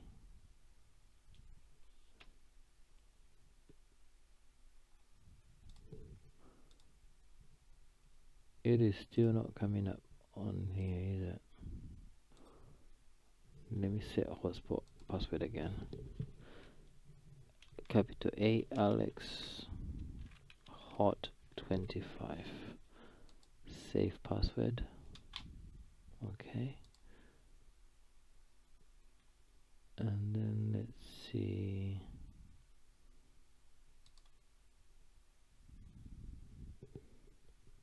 Where's my DMR ID? It's not working, that's why. I didn't change this. Silly me. Alright. I don't want to bother typing it all over again. Let's find somewhere where we can copy and paste it. My profile, DMR ID. I just want to copy it and paste it. Can't be bothered with typing it up. So our password was not being accepted because DMR ID was not changed here. So above the frequency, you need to change DMR ID.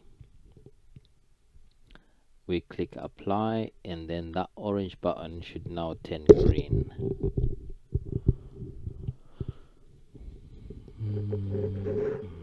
Let's give that time to load.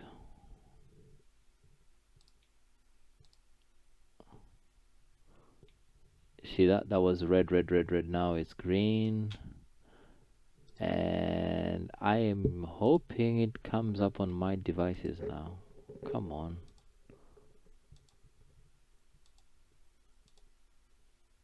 It's not coming up yet. It takes sometimes it can take a few seconds to come up.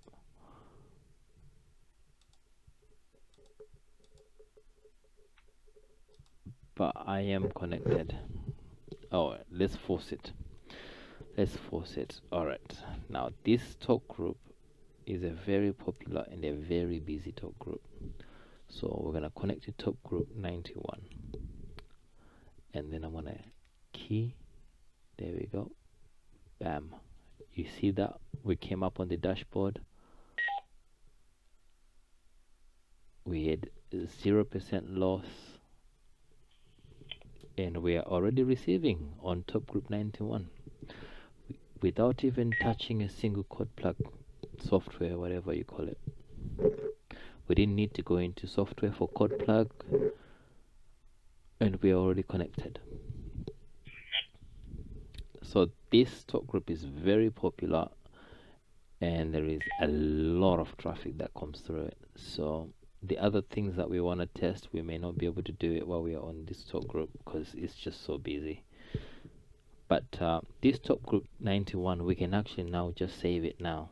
So we're gonna say new contact radio ID. We're gonna hit the hash button, change that to talk group, otherwise it's not gonna work.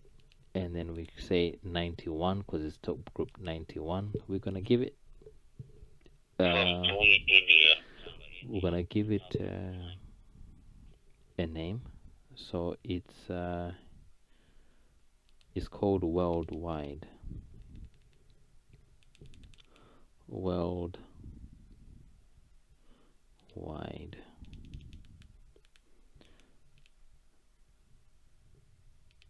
So this is Brandmeister's flagship top group. Everybody around the world is on this top group. It's very busy. Right now it's giving me DMI number, not a call sign, because I don't have the contact list saved on this HT right now. That's why. Okay, but we are already receiving him. We can see him on our PyStar dashboard. If we click on it, it will take us to Radio World, his DMR ID page. Now let's change that to say take me to his QRZ page. Alright, so what we want to do is we actually want to go on expert, and then we want to go to tools, and then we want to go to the bottom look up here, and then we want to change that to QRZ lookup, and then apply change. Just like that. Isn't that fantastic? Let's go back to our dashboard.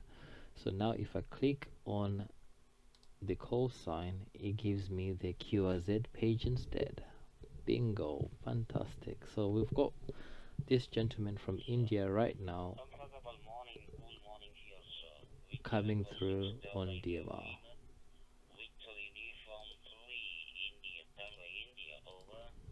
Perfect. So this is how we do it.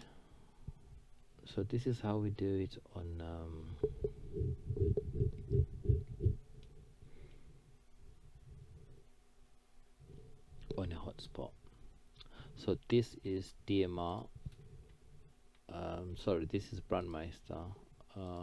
My hotspot is now coming up on here. So now what I can do nice things now from here. If I click on this hotspot, I can now activate and drop talk groups. So 91 is in there right now, and I can drop that dynamic talk group, and after this over, I'm not gonna get any more traffic from talk group 91.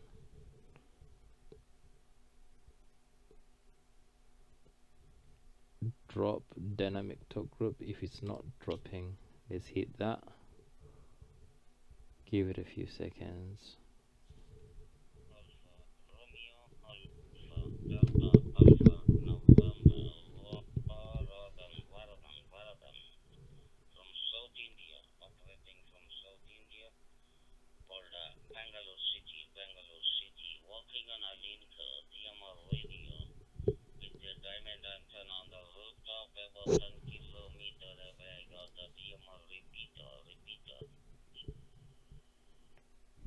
Takes time to disconnect from talk group 91. It's such a busy channel. It is absolutely ridiculously busy. Alright, now we've managed to drop. On Brandmeister, if you want to know where all these talk groups are, there's a thing called hostlink. Very good. Really, really good. Hostline. Click on that, and then you see where people around the world are talking. Look at that. Talk group 91 talking right now. In the US, we've got Texas 3148. All these talk groups, you can literally just key them up and start listening. So look, I'm gonna hold 0 here. Okay, let's look at this Canada one. Where is it? Where is it jumped off to? Okay, right now is everything. Let's use a filter. Let's say Canada, and let's switch off that filter there. So top group, remember, it needs to be top group, no private ID. 302126, and then hit Kachang. There we go, and now we are receiving.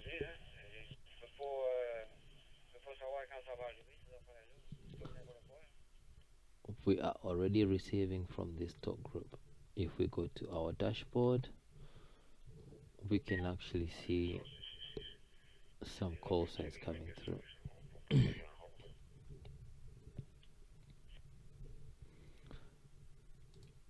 It's as simple as that, literally as simple as that.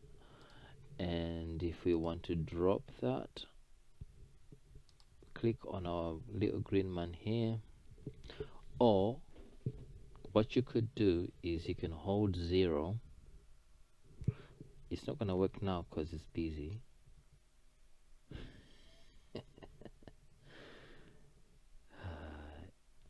What we could do, because it's busy, I'm just gonna add a new contact. So this will be a good practice anyway. Oh, my radio is frozen. My radio has crashed. Not a good look, Anytone. Not a good look. Not a good look.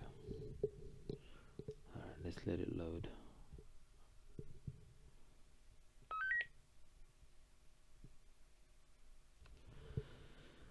All right, contact, we want 4000.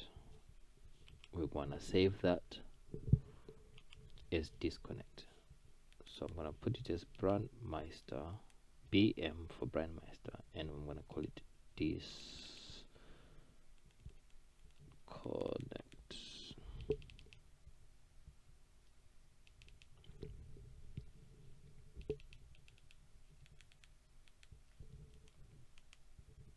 And I'm going to save it. Okay, and then what I'm going to do is busy right now, but I'm going to select this contact and then just wait. So now it's not busy. I can hit that. Not linked. And then we're here, not linked. There we go. So save disconnect as a top group in the HT, and then you can select it, and then you just wait for the gap. As soon as the gap comes through, hit that PTT button and you would then disconnect. And then on here you can see we don't have any dynamic top groups here. So if you want to know where the top group lists are, you can hit top groups here, and then you can search them by name. So Brandmeister has Hubnet, so Hubnet is on Brandmeister. So if you fancy Hubnet,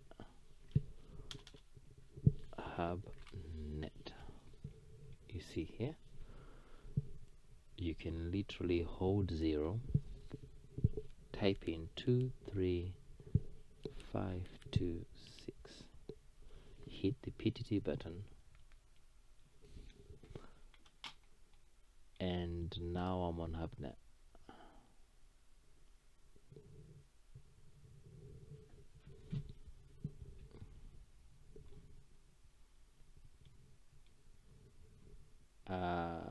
Wow, there's so many devices connected, but I would imagine I'll be in here. And let me search for myself. 2E0 KUD. Oh, I'm not coming up in there. Am I on the dashboard? Let's see if we're on Hubnet dashboard.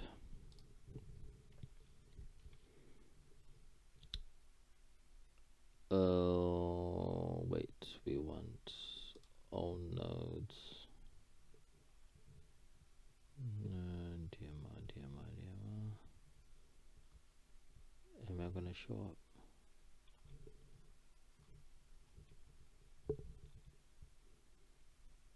Is KDZ there? No, I'm not showing up on here.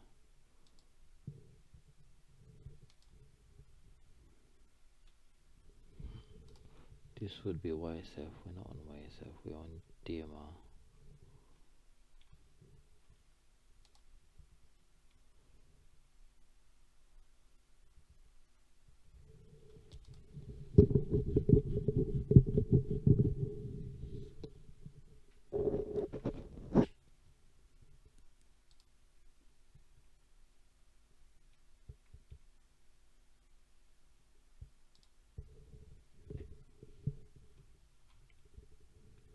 Unless I actually transmit, I've got no way of actually seeing that I'm on there. No.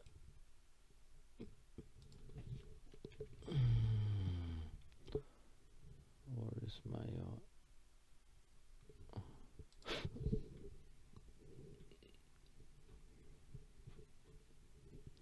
I need my IP address back. I need my IP address back. There we go. Alright, nothing is coming through here.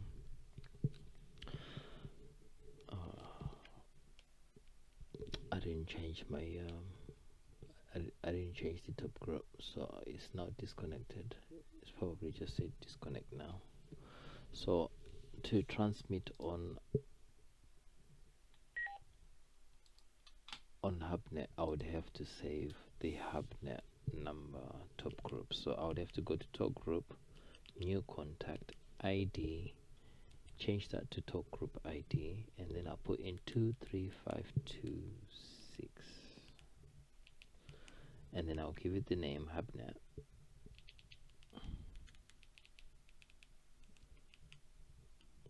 Don't need cosine, that's all you need to put in.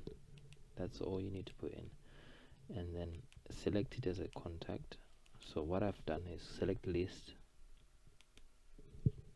select HubNet, select it as a contact, hit the hash key, transmit, and I've done my kachang.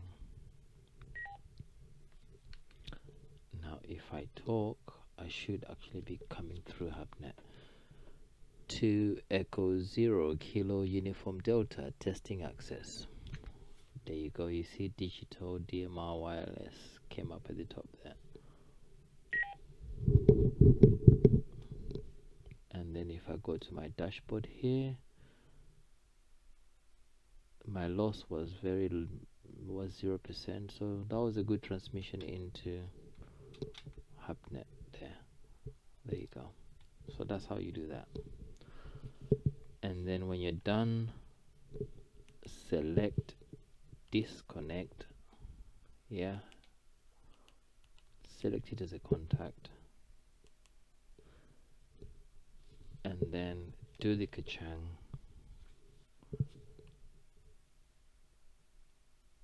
Not linked. There you go, you hear you're not linked.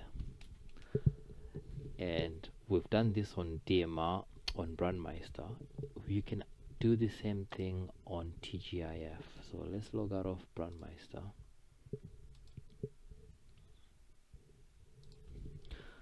Let's Google TGIF DMR. Go to TGIF network, and then you need to hit register if you're new. Enter all your details in here. Okay.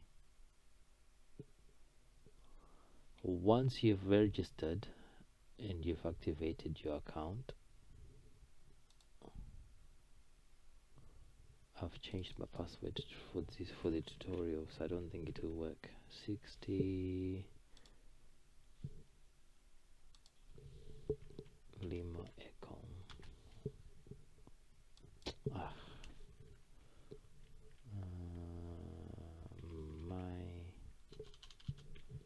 My 25. We want 60 LE. Okay. First things first, let's go to self-care and see if we have any hotspots coming through. So we have no hotspot coming through here. So now what we want to do is go to our hotspot admin page. So you can see here I'm on a DMR Brandmeister master. Hit configuration, scroll down to the bottom. Now we want to change this to FreeStar, because I don't think TGIF, oh yeah, TGIF network. Select TGIF network, and then the hotspot security, this needs to change to the current hotspot security. So user security here, hotspot security. I'm gonna copy this. By the time I publish this video, I'm gonna have my hotspot key changed, so don't worry about that, but don't share your hotspot key with anybody. SSID 01, color code 1, hit apply, and then in a few seconds my hotspot will be coming up on self-care. Let that load. Check our DMR status, all greens, TGIF network, self-care. Hotspot is not showing up just yet. There we go, there we go. undefined, so we're not connected to anything. Oh crap, my IP address is showing there. I'm gonna have to edit this. Alright, now let's go to self-care.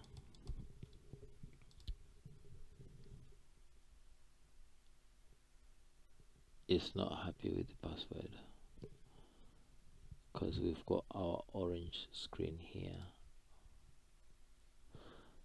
TGIF, I know it likes to use the password, not hotspot key. Let me paste this one more time. Let's see if it will accept it. But I don't think it will. It likes to use password as a text in the text format as its password. It's green for now, but I suspect it's not gonna like it.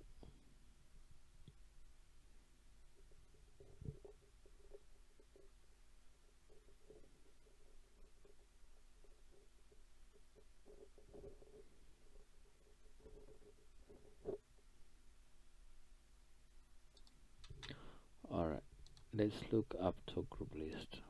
Let's look up FreeStar.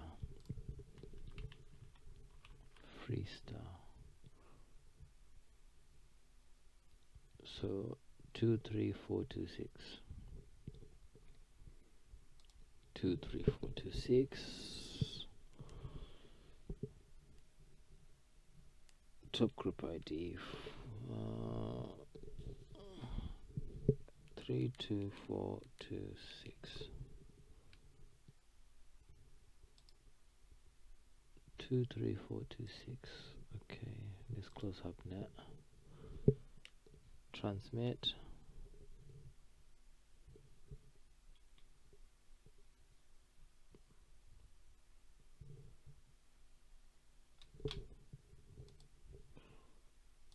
Let's go to my self-care. Yeah, it's worked. 23426. I'm now connected to FreeStar. I'm now connected to FreeStar. And while you're on here, you can actually as well type in the top group name. So FreeStar, you see there, it will come up, and then you just click update, and it will, that's all you need to do. CQ UK, same thing. And the minute I hit update on here, it changes to that top group, and it will reflect on this side just like that. I love how so simple it is on TGIF. It's brilliant. But right now I'm on time slot 23426. This shouldn't really matter because we're on a hotspot, but just to keep things uniform, I'm going to change the time slot to, there we go. So 32426 FreeStar. Okay, let's check if we are actually coming out of FreeStar on Echolink on here. So I've got it on here. Okay, let's go. 2 Echo 0 Kilo Uniform Delta testing access. Oh, I'm still got the wrong thing selected. I still got the wrong contact selected, so I need to add this new contact. I had disconnect selected, so I need to change this to top group ID 32426. 32426. Confirm, give it a name, TG, because this is TGIF network. So I'm gonna call it TGIF, and then I'm gonna call it FreeStar.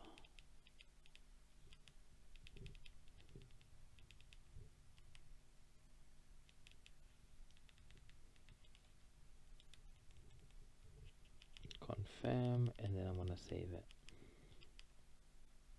Okay, and then I'm gonna select it as a top, as my target top group. Now let's see. So first things first, making sure that the frequency is correct. Settings, received 434, TX 434, color code 1, same as on our hotspot, and time slot 1, same as on our hotspot. And then if we double check our config settings, okay, so we've chosen the master as TGIF network. The hotspot security is the hotspot security from user security here, so this one. Okay, just click copy on that, and then color code 1, SSID 1, and apply changes. Once that's loaded, under self-care, your hotspot will come up here, and the connected talk group will come up on here. So right now I'm connected to FreeStar. Okay, so I'm gonna do a test transmission now. I'm gonna do a test transmission into FreeStar right now. I've got my phone here, and we're gonna see if we come out on the other end.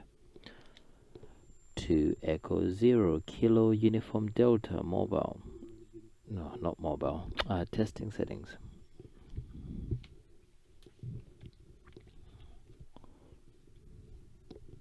Okay, so as you can see, we came out through Echo Link on FreeStar there.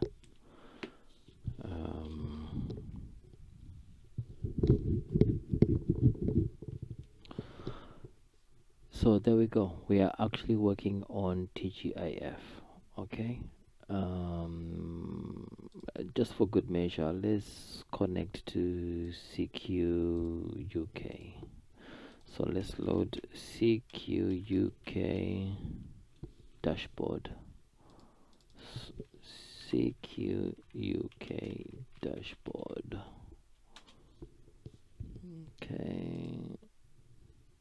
Okay, this is CQ UK's dashboard. Let's look up the talk group number. We're gonna change the talk group in our HT here. We're not gonna use this website dashboard. So let's search for CQ UK, just to show you that you can do these things without writing a code plug. CQ, come on, CQ. What's happening? My keyboard needs a new. My keyboard needs a new battery. CQ UK. Alright, so we've got two talk groups, worldwide and normal YSX. So we want the normal YSX one. So on here, I could just do it by holding 0 and entering 2351, but this will keep getting lost. So let me just save it. So I'm gonna make sure that I save it. Let's go back, excuse me. So I'm gonna hit menu. Okay, you should be familiar with this by now. Talk group, new contact, input. Hit the hash button, change the talk group number to 2351. Give it a name. We call it TGIF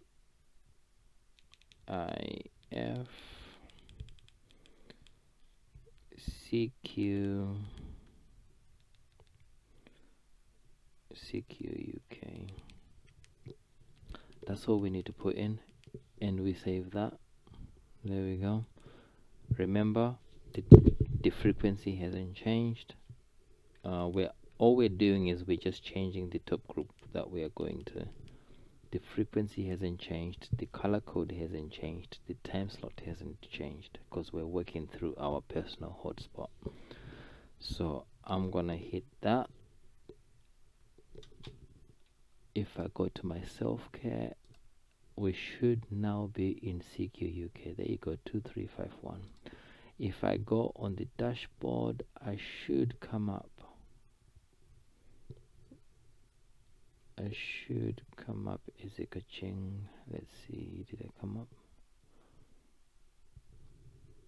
Let's do a transmission. 2 Echo 0 Kilo Uniform Delta testing access.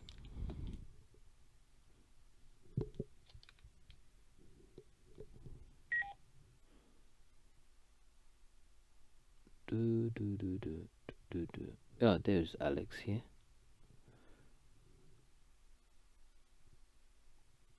The time is wrong though. No, that was FreeStar.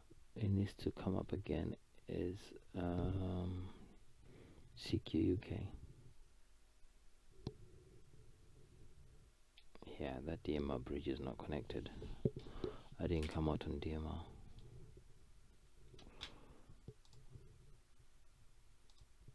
Let's try CQ worldwide. CQ UK. Let's try worldwide. 23510. 23510. 23510. Okay. I've changed that now. Let's try again. 2 Echo 0 Kilo Uniform Delta testing access. 2 Echo 0 Kilo Uniform Delta testing access. There we go.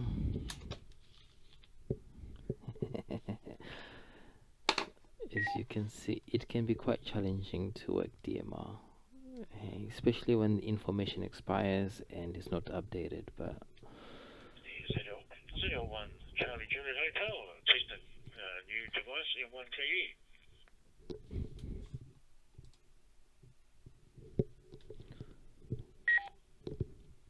yeah, Zulu Lima 1 Charlie Juliet Hotel. This is 2 Echo 0 Kilo Uniform Delta.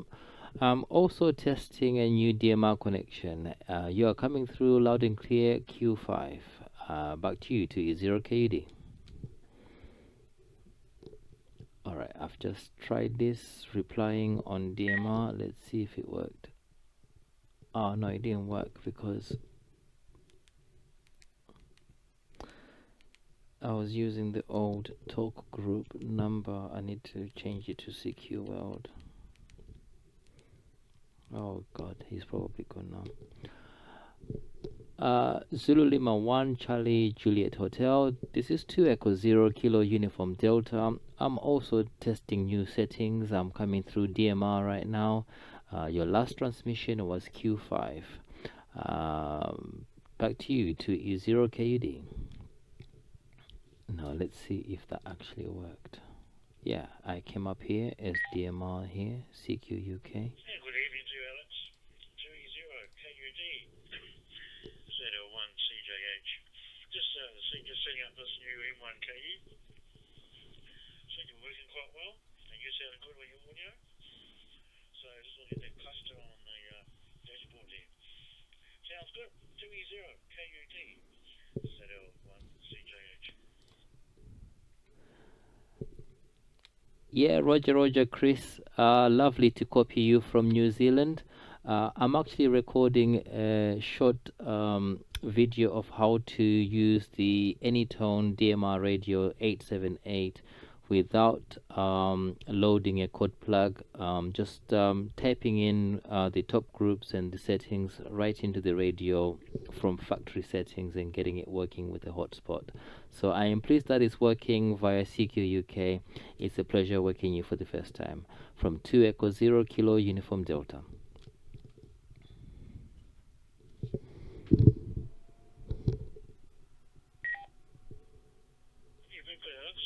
Can I confirm that this is CQ UK or the effective number doesn't seem to appear to show up, but I think that's what it is. So can you confirm this is CQUK that we're in at the moment?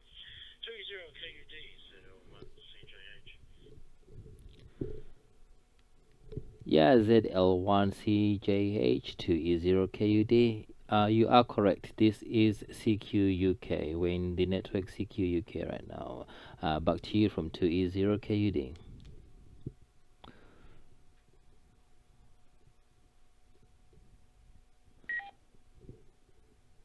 Yeah, thanks for that. Yeah, just to show you a different number to what I was expecting. Probably because I'm used to using the OpenSpot 4 Pro with the Icon 7100. That's the one I've been using up till now. I've got the DMR handheld, which has been, it's been sold to someone else. I've just got to keep the Icon with me, and I'll use the Sara Shark for everything else. So that's the plan anyway. Anyway, I'll leave you to it. You're sounding good. No issues here. It's working fine. 20KUD. ZL1 CJH clear, but listening. Bye-bye. Yeah, Roger. Fine copy as always, Chris. Lovely to work you for the first time. And yeah, thank you for helping with the demonstration. It's nice to hear some traffic at this hour on CQUK. 73, have a lovely day. From 2 Echo 0 Kilo Uniform Delta, now clear.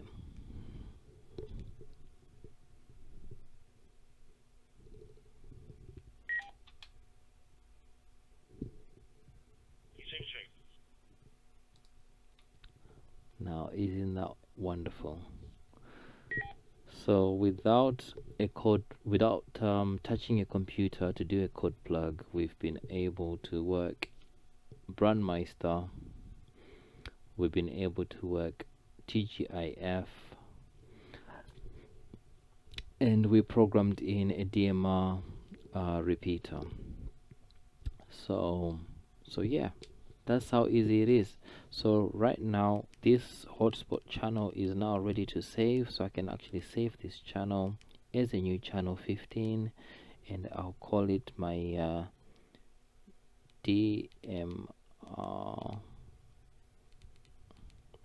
DMR space hotspot.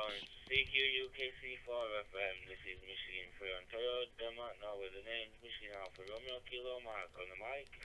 We're calling CQ again, Michigan Free on Toyota, now we're calling CQ and sending my contact. And you can select whatever talk group you want as your default. It doesn't matter because you can select them interchangeably.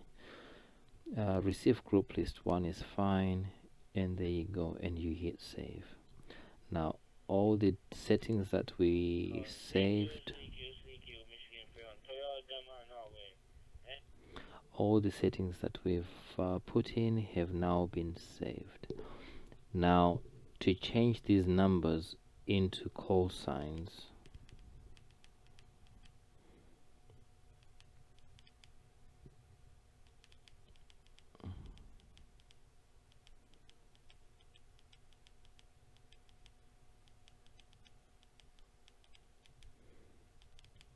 you need to load the contact list via the code plug. Other functions, let's see if I can force it to download Alias. Scan Vox I think I saw it somewhere before. It's not under voice functions. Let's talk permit, talk alias, where is it? Channel name, start display, background, where is it? That's key function, other function is not on here.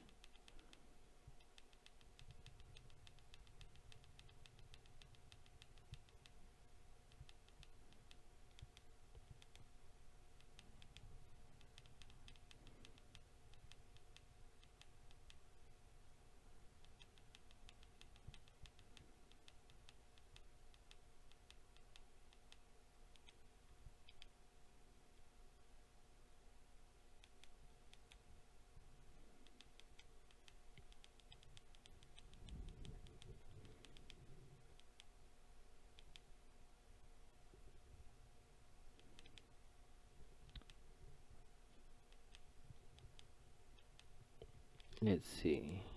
Oh, there we go. Isn't that wonderful? I didn't even load the contact list. So I went to menu, talk group, talk alias, and then receive alias. And there we go. Number 3, alias first. So it's downloading this information from the hotspot, and then it's displaying it. I have not even loaded these contacts on this HT. This is live from the network. Just goes to show how much this Anytone can do. It's fantastic. Hello. We're back again. I should do more recordings during the day actually, because would you look at that? No problems reading the screen there. So continuing from where we left off last time,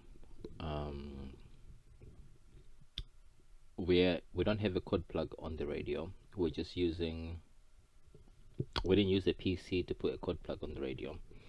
We're just using what we saved directly into this HT. So if we go to channel 13, oh sorry, channel 15. Channel 15 is our hotspot frequency in our memory, and we are pulling up the details of the people coming through from the hotspot itself. So we're using the feature called talk alias, and we have it applied on the receive, and we have option 3 for alias first. We can also transmit our alias I won't change that, I will just leave that as it is, and you've got an option to switch it on or off. I would put it on. When you have it on,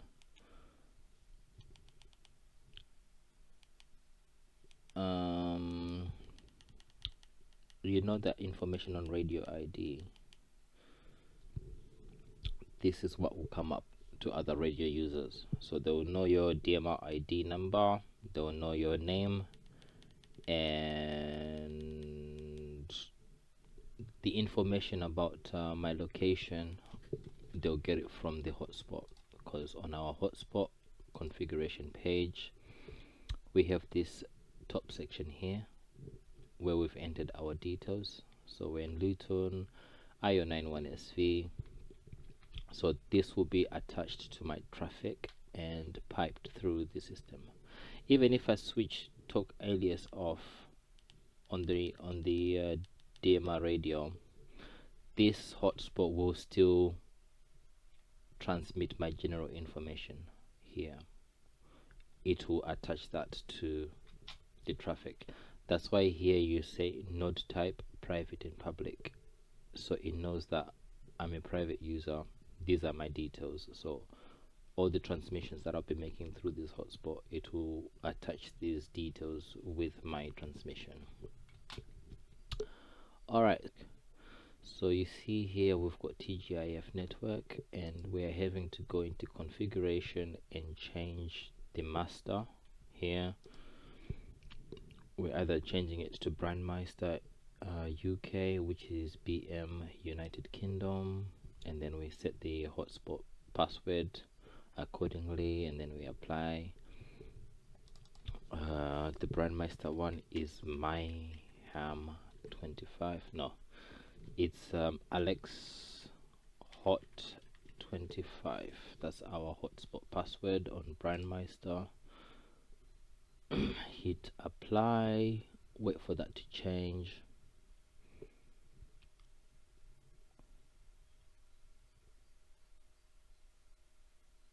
and then it switches over to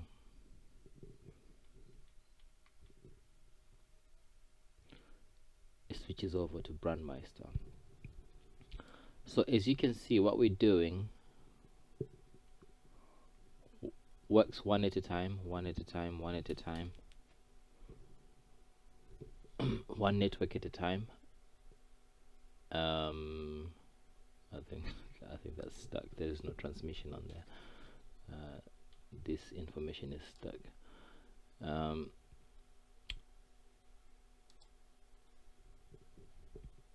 What if I told you there's a way of operating multiple networks at the same time? Or we've operated on Brandmeister, so we've got Brandmeister talk groups, and we have System X talk groups. Yeah, all these top groups, they work in that fashion. If we want to operate on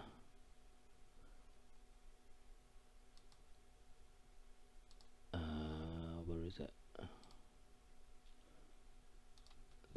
Let's say FreeStar dashboard. This is the easiest way for me. If you want to go on this network IPSC2 DMR plus,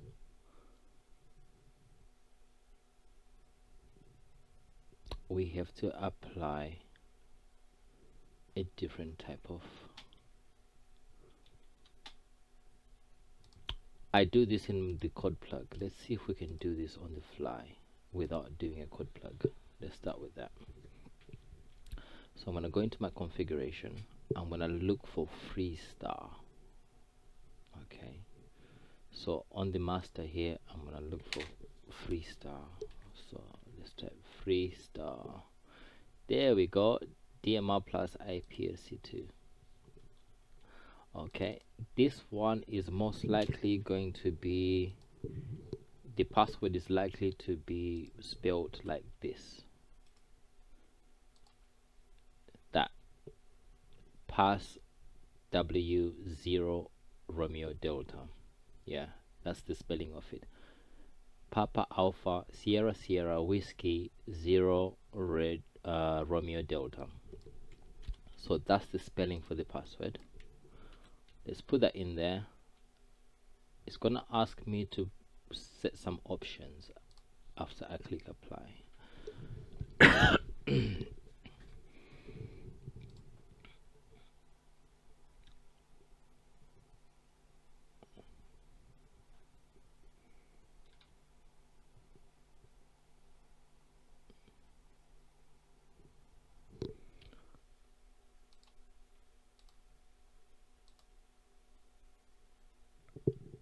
Alright, let's see if we've got green lights.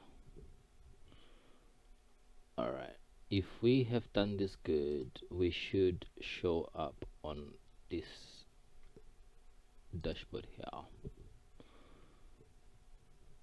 2E0 KUD, I'm over here. There we go. 2355879001.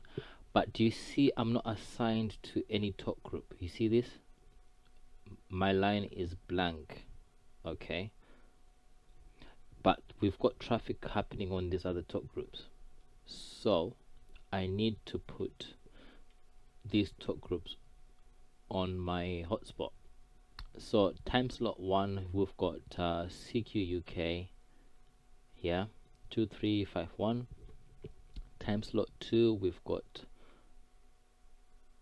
these other talk groups here. So what we need to do is it's called options. This line here, so we can put in here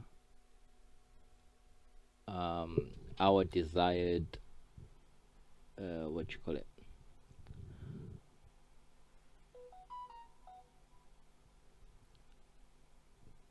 our desired options. I cannot explain everything what's happening in this. All I can say to you is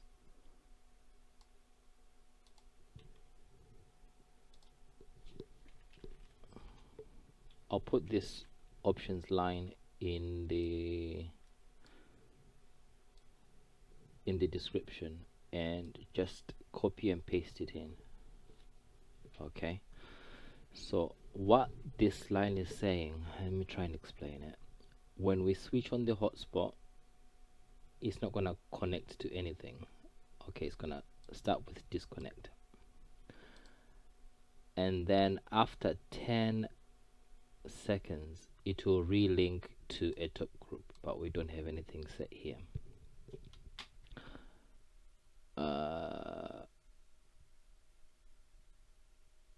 And then these are my static, so these top groups are always connected. Okay, so I connect to CQ worldwide. When I use CQ worldwide, I can use time slot 1 to connect to CQ UK, time slot 1 to also connect to FreeStar here, time slot 2 to connect to, I can't remember what this one is. I think this one is 135 Alive, and then this is on time slot 2 again. That's another top group here, 2358. So these are my static top groups. If I want them to be dynamic, I will leave this all out.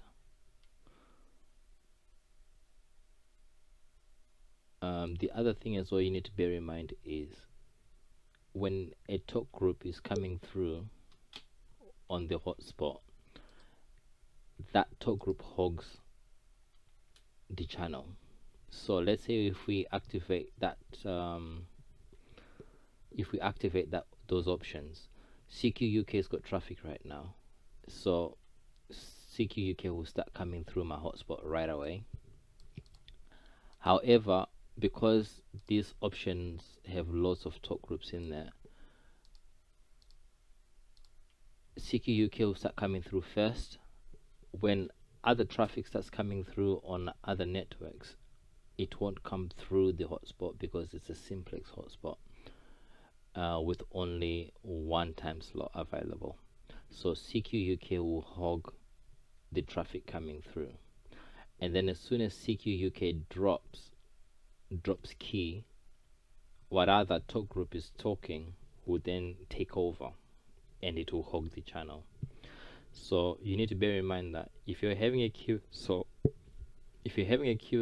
on CQ UK and another static top group starts coming through behind you when you D key, you'll miss the reply from the other station you're talking to, because the other top group will take over the hotspot, and you cannot respond, you cannot reply the person you're talking to on CQ UK until that hotspot is free. So keep that in mind when you're operating with static top groups. When a hotspot is in use or when there's traffic running through it, you cannot use it. You cannot disconnect, you cannot transmit into the hotspot. Chances are you will miss the QSO from the other person replying to you. So it will leave you with a very frustrating experience. So I will say, if you're an advanced user, you can have that in there, and then you know what to do if you need to drop a static top group. Chances are you would have to come here and edit out, cut it out, and then apply changes, and that will drop the busy channel so that you can have a QSO with on the top group that you want. If you're a beginner user and you just want something nice and easy, straightforward, no trouble, leave that blank and we just do everything from the radio by activating these numbers. So we don't need to worry about prefixes because we are connected to this master. So whatever traffic we are sending into this hotspot is going to this master, so we don't need to worry about any prefix. We can literally punch in the top group numbers as we see them. Okay, so the traffic has stopped now. Let's see, let's wait for something to come through. I think FreeStar is 235. No, that might be CQ UK. 2350. Okay, let's activate this one. Okay, you see here, Okay, so I'm connected to Chatterbox now. That's what I've activated. So I want 23426. Okay, so let me do disconnect. So so as you can see on my line, I've now dropped 2350 because I've done disconnect.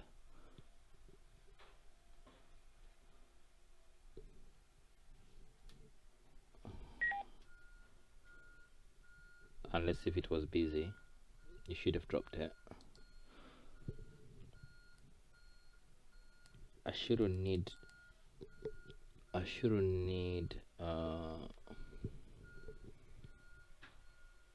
it might be 400. I heard somebody say to disconnect on DMR Plus is 400 rather than 4000.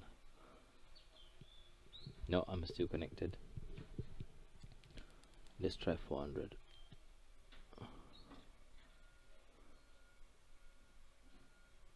Oh, so it's 400, it's not 4000. So on DMR Plus, do 400 and you drop the talk group. So FreeStar was 23426. 23426, yeah. So let's go 23426.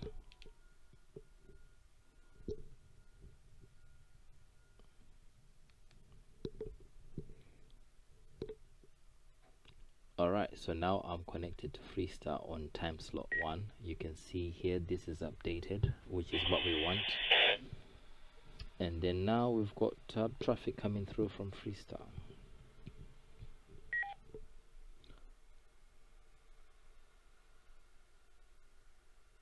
Alright, let's put a call out to Echo 0 Kilo Uniform Delta testing access.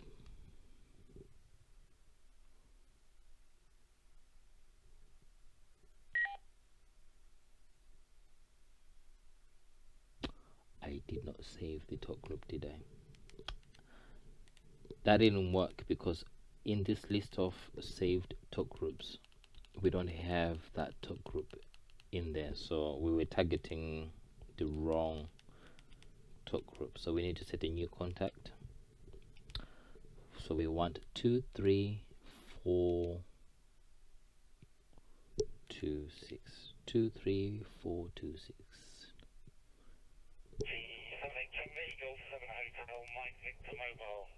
So that's HMV, that's HMV there, G7 HMV mat.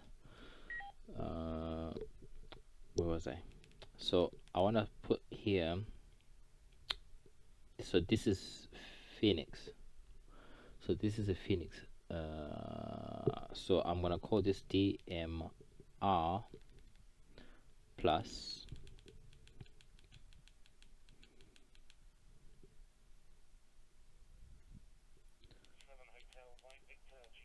and then I'm gonna call it FreeStar.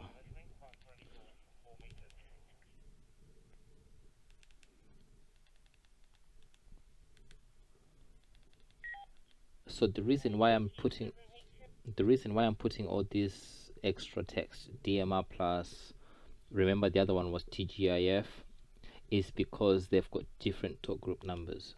It's not the same talk group numbers for each network.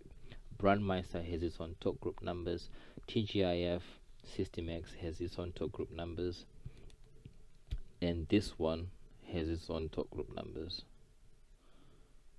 Alright, so on Phoenix we don't have DMR information coming through, so that service is not giving us the call sign details. Okay, so bear that in mind. So to have the call signs and the information coming through, we have to download and apply digital ID list from a database online. So we now want DMR plus FreeStar. Select contact. There we go.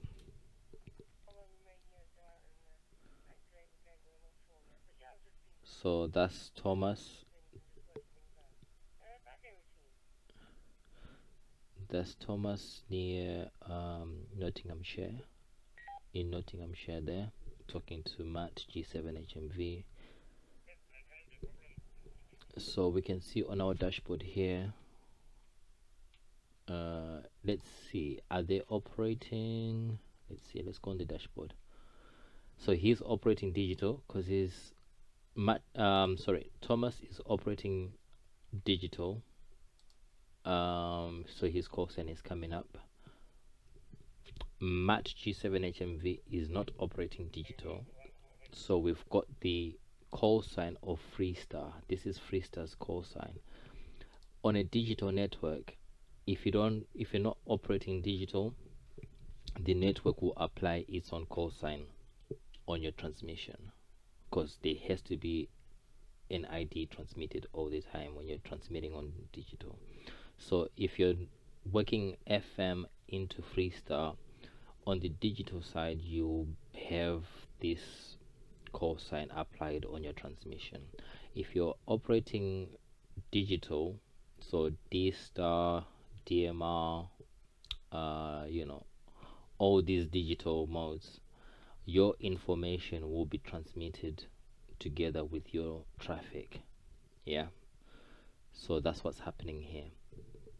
So Thomas is operating digital. We've got his call sign there.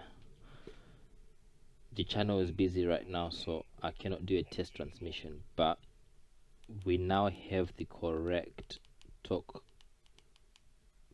group contact selected in here in the radio, so it is gonna work. If I was to transmit now, it would work. So that's what I would recommend you do. Okay, this option text that I've put here, only apply it if you are confident and comfortable with working in gateway in a gateway fashion.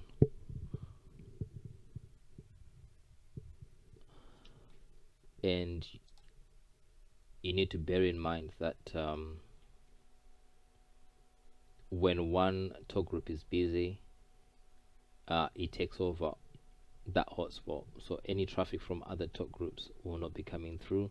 If you start a conversation in one talk group, the minute you D key, there's a risk that another busy talk group will take over your hotspot, and you'll miss the over coming back from the person you're talking to, and you won't be able to reply them until your hotspot is free again. And you cannot disconnect as well unless you come to this configuration screen and you edit out the talk group that's busy. So I would say leave it as it is for operating on DMR Plus, and learn to read this dashboard.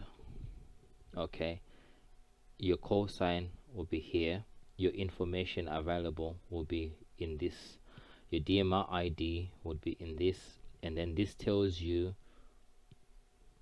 time slot 1, that's what you've programmed, whatever information for that time slot is, and then it tells you in time slot 2, this is what you've programmed in your hotspot, and that's the information relating to that time slot.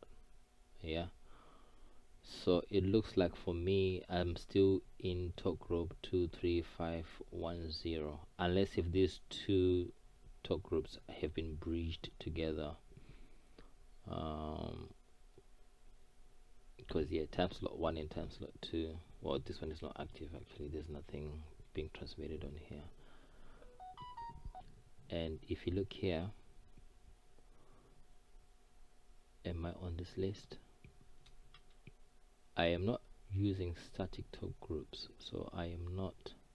Oh, this is repeaters. It says repeater master, so these people are set up as repeaters, I believe. Some of them are hotspots, but I don't think I'm on this list because I didn't apply static talk group.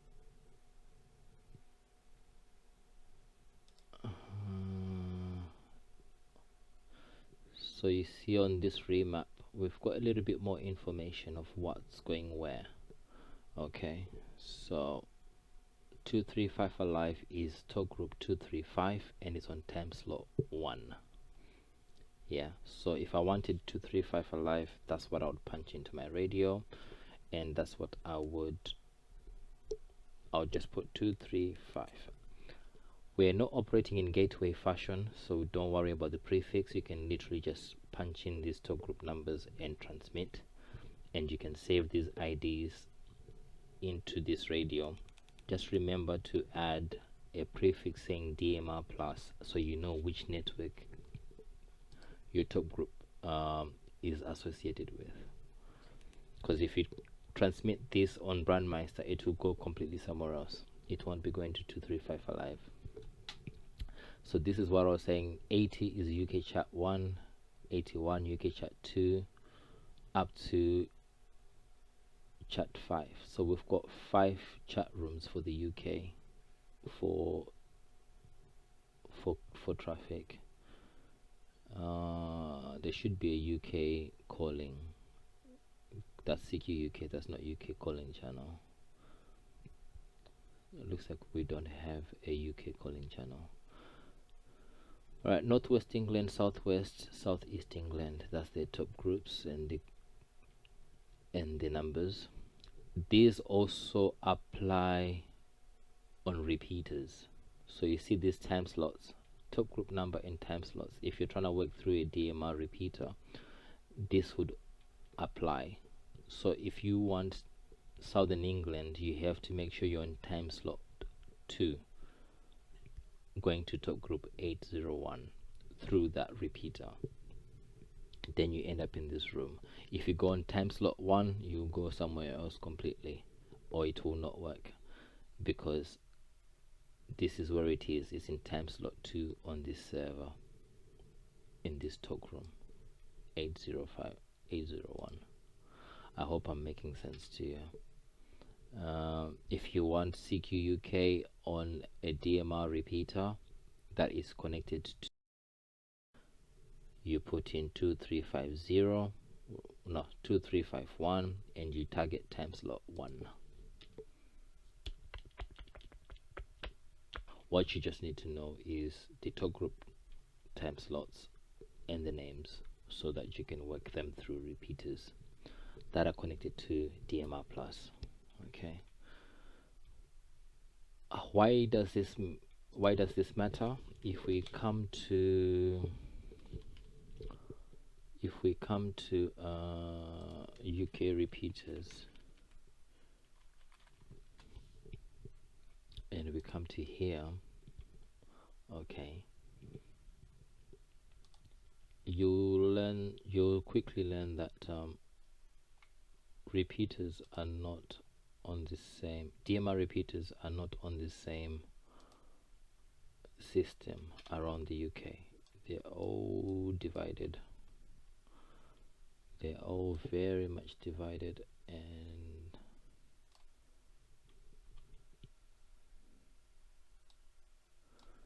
and it makes a massive spaghetti.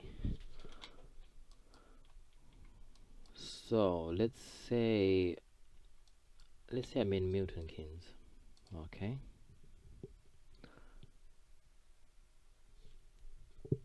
GB7YO is on DMR FreeStar, okay. GB7YO, I don't think it's on here, because if we go on monitor, status, we won't see this repeater. GB7YO.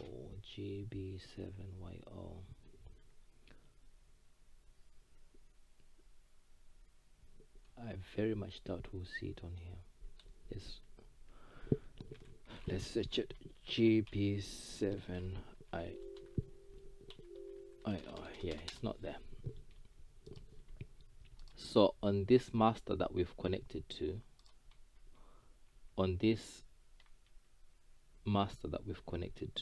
we can never connect to this repeater. Okay, we need DMR FreeStar. That's the network FreeStar that is on. It's on System X. It's on this System X So if we that's FreeStar's own master. If we scroll to the bottom here, we should see it, GB7YO. So this is how you navigate the systems. You look up where the DMR repeater is, you click on it, and then you read what system is on. Sometimes you get more information than that. It's just saying FreeStar. You see here, DV Scotland Phoenix. So you know you're dealing with Phoenix. So if you come to here, you'll find it, because this is the Phoenix. And then if it's on FreeStar's system, you come to system X and you'll see it down here as repeaters. If it's a hotspot, you see it in here. You see a call sign here of your hotspot in there. And then you don't worry about the bridges. That will just confuse you even more. It's a lot of information to digest, but once you're comfortable navigating this, it becomes so much simpler. So DV Scotland. So if I want to talk to somebody in Peterborough, GB7PE, if I come on this one, I should find GB7PE. Phoenix UK DMR. Let's go to their dashboard. Repeaters. GB7PE should be on here.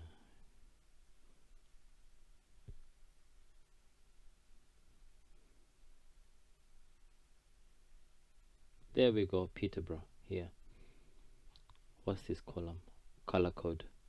So we've got frequency, color code, and then status.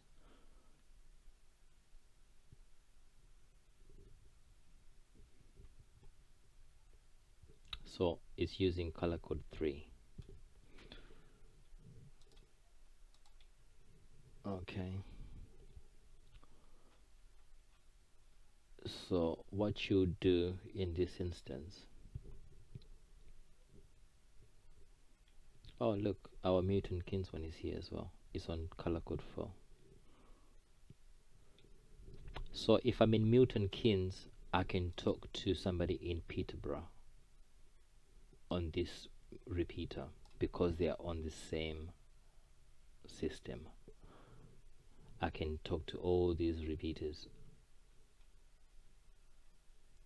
All these repeaters. Wow, it looks like all the repeaters are on Phoenix.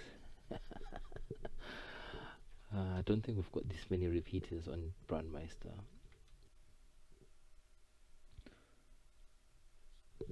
GB7CT, we've got this saved in here. GB7CT. Alright, GB7CT is still on the same network. Okay. If I transmit 2 Echo 0 Kilo Uniform Delta testing access. Okay, so I actually got into CT there. GB7CT, because we already had it saved. Okay, so I'm not moving that repeater to another network. I am literally just using it as is. So whatever is connected to, that's where I was going. Alright, let's see.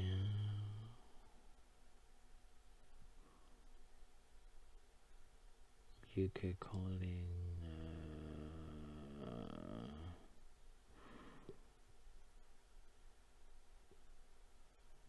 Okay, let's go on UK call. Let's connect to UK call. This one doesn't seem to have FreeStar on it. That explains why. Yeah, that explains why this repeater in Ring, you never hear FreeStar coming through it. It's not connected to FreeStar. I know it's connected to HubNet, or it connects to HubNet quite a lot. So on time slot 1,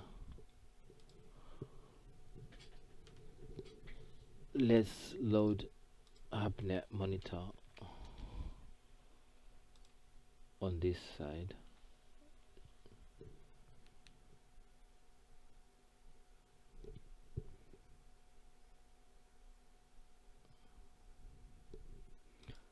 And then so we've got hubnet ready on here. I don't think I've saved hubnet on here. View contact 23526 23526 23526. Yes, it's saved. Select this contact. So via this repeater, I'm gonna key it.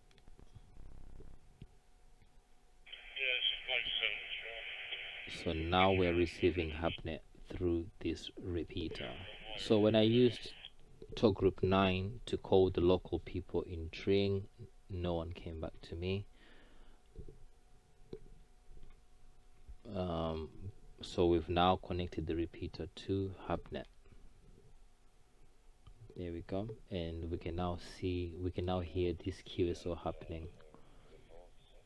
Now the repeater is not giving us the call sign information, is just passing the traffic as is.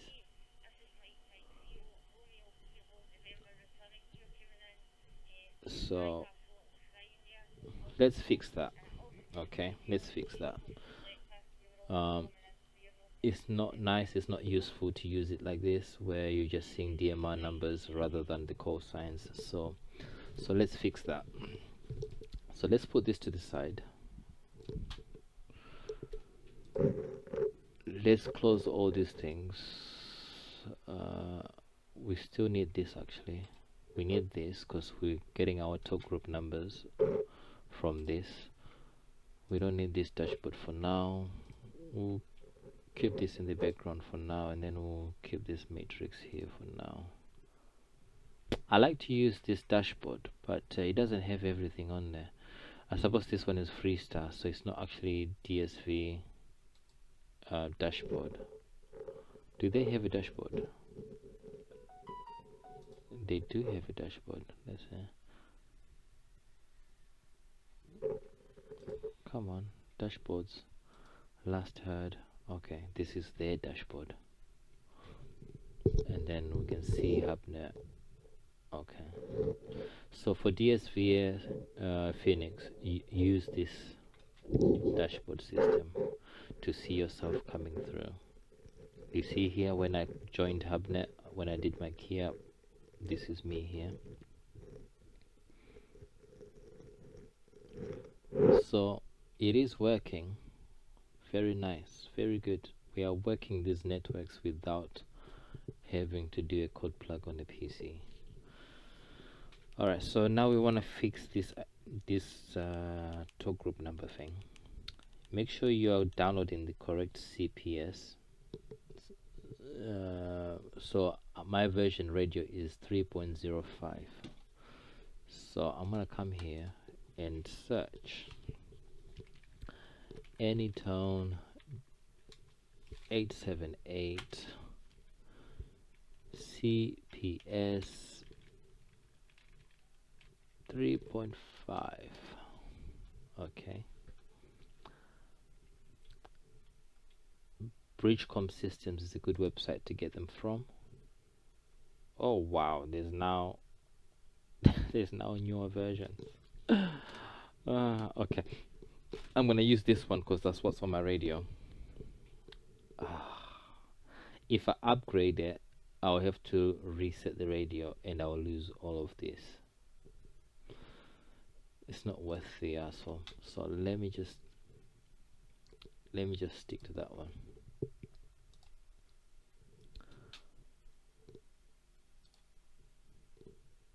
Okay, let's extract it. Extract all. Where is it? It used to be right at the top.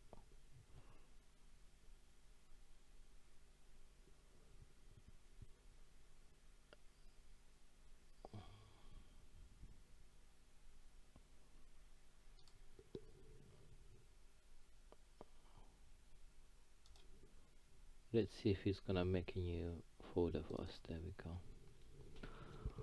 Okay, we want the CPCS.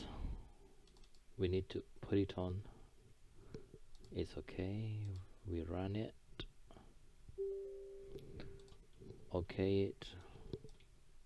Install it. Keep it default. Let it call it that. Create a desktop shortcut. We want to launch it ourselves. Let's minimize that so we can all follow what's happening. I don't want to accept cookies. I don't like cookies. I don't like cookies. Let's drop it here. Alright. So 3.05. We open it. Now we want to open Device Manager.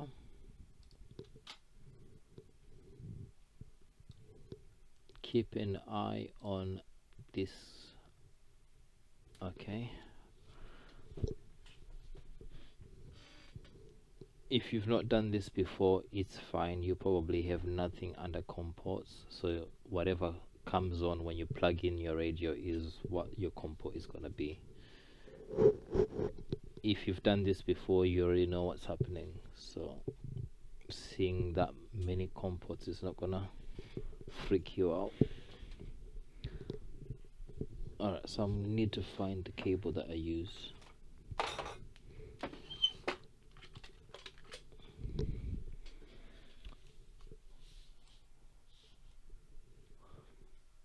Oh, sorry, it's blocked.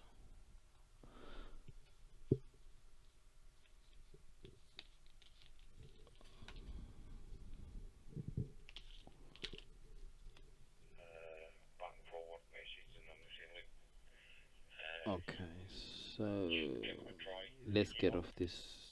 Let's get off this so our thing is not busy. Oh, the other thing as well, switch off GPS.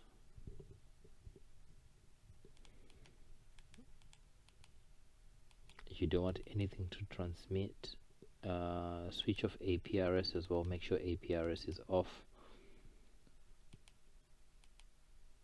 When you switch off GPS, APRS automatically stops. So make sure that is off. You don't want anything to transmit while you have this cable plugged in, because that will just fry your radio and that will be a normal COM port for you. Okay, so now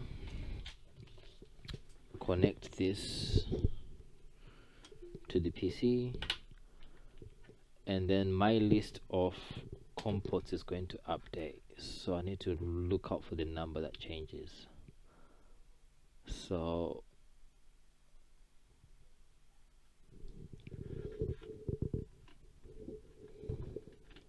we want a new COM port number that's gonna appear. So COM port 14 is the newest one here. Okay, so we use that. We use that in our CPCS. So you want to click on this middle one, this little icon, this cable icon, or click on tools. No, sorry. On set. Click on set at the top. Then click set COM, and then select the correct COM port number 14. Then click OK. There are shortcuts here, but I don't know if you can see them with the screen recording. The middle one is the cable one. It does exactly the same thing. You select the COM port you want. The first one is for read from radio. Okay. The safe option would be go to this menu here on program, and then select read from radio, and then we're gonna read what we've already put on the radio. Okay, untick this because we don't have any digital contact list. We don't need it to waste time downloading what's not on there. So now it's downloaded.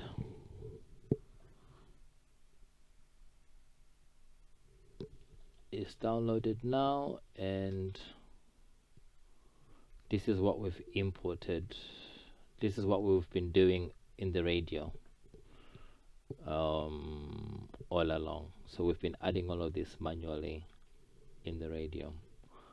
So these are the default channels. Channel 1 was overwritten when we did this one. These are default channels, and then these are our own channels that we've been adding as we've been going. Okay, let me move this out of the way because we're not concentrating on the radio screen for now.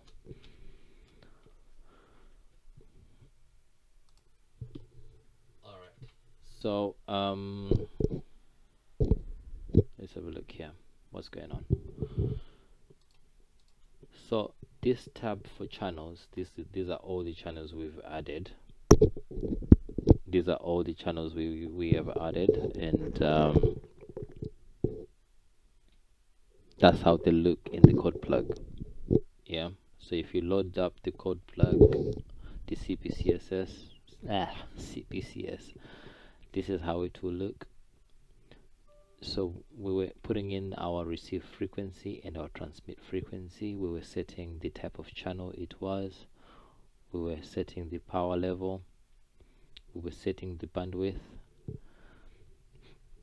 If it was digital, we were not using CTCSS.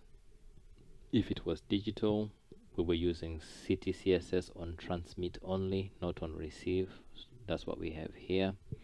We were giving our channels names, and we were adding contacts. Yeah, contacts, which is this. We were adding contacts manually, going on talk group, and we were creating new contacts and entering IDs as top group IDs. That's what we were doing. Yeah, and our radio ID is our ID that we put in that time. The easiest place to find it is if you go into channel settings, there is an option for radio ID on here. Yeah, and we were using Alex Gutsa here as our radio ID 2355879, which is my DMR number. So that's where this is coming from. And then optional signal was off because we were not using that.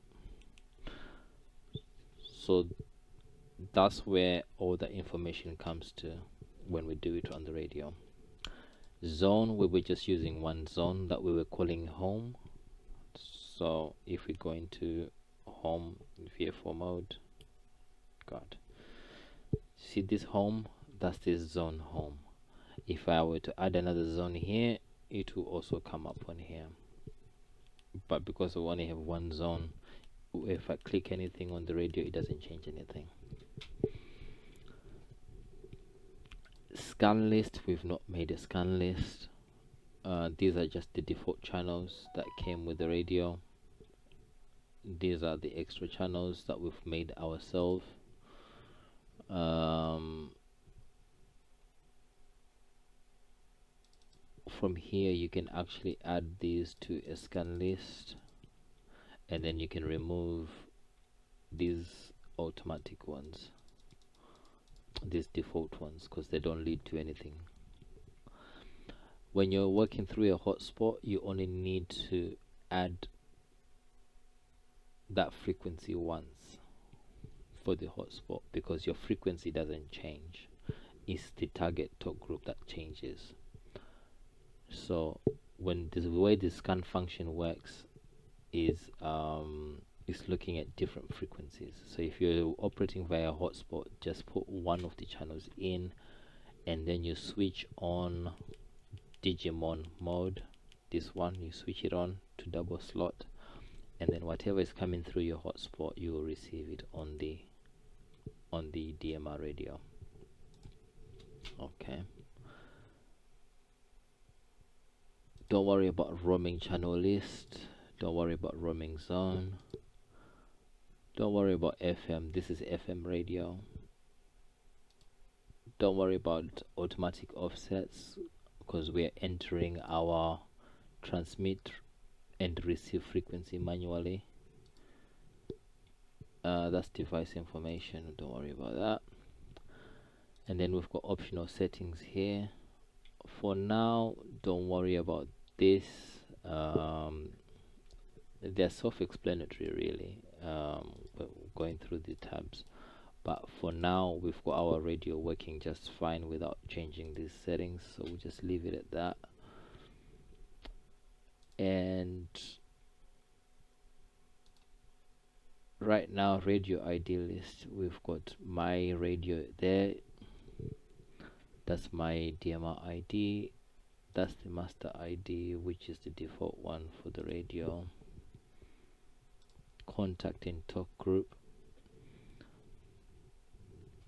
So if you want to add them in the code plug in the software, this is where you come to add them. So all these need to select a digital channel, and let's select hotspot channel, because TU is CT is busy right now. Yeah, let's choose a hotspot one. So talk group, you see this menu, talk group, and where we're adding the top group IDs. Okay, to add them from the software, you come to here under digital, contact talk group. This is where you edit them. So you double click a blank one and you do exactly the same thing. You give it a name, you make sure it's a group call, and then you put in the talk group number, and then you leave call alert off. You don't need to have call alert on. If you private call works slightly different, don't worry about that for now. Just make sure they're group calls, and then you set OK. So for example, this is what we've saved already. So we've called it DSV local talk. It's a group call, and it's DMR ID 9 for local talk group. We don't have any calling alerts on, and then we click OK. Is when you come to this always changes. This target contact always changes. Okay, so right now on CT is on HubNet. When we click list on the radio and we select the target top group that we want, okay, so if I was to select DSV local, what I've done here is changing this target where it says HubNet. That's what I've changed to talk group 9. So don't be hung up on what's in this column for digital networks, if it's on a hotspot or if it's on a repeater, because when you come to your radio, you're always changing them. Okay, unless if you know that a repeater is always connected to FreeStar, like for example this one GB7HA, you know it's always connected to FreeStar, so you can have it already set to FreeStar. This is just a UI displaying exactly the same information on this channel setting page. Okay, we've got the name, we've got the receive frequency, the transmit frequency. It's a digital channel. We've got our transmit power here. We've got we don't set the offset because we manually enter the receive and transmit frequency. Our bandwidth is set, and you can select which scan list you want to put it in. So we've put it in scan list 1. What else can we see here? We've switched off this data ACK disable because we are not a commercial, we're not using this in a commercial setting, so we don't always need to transmit our location APRS information. Basically, we don't need to be always transmitting that, so we can tick that to disable this. Okay, and then this contact here where it says contact, that's equivalent to hitting this list button. Okay, so when we change them like this, so if I select hubnet, because I know hubnet is on Phoenix,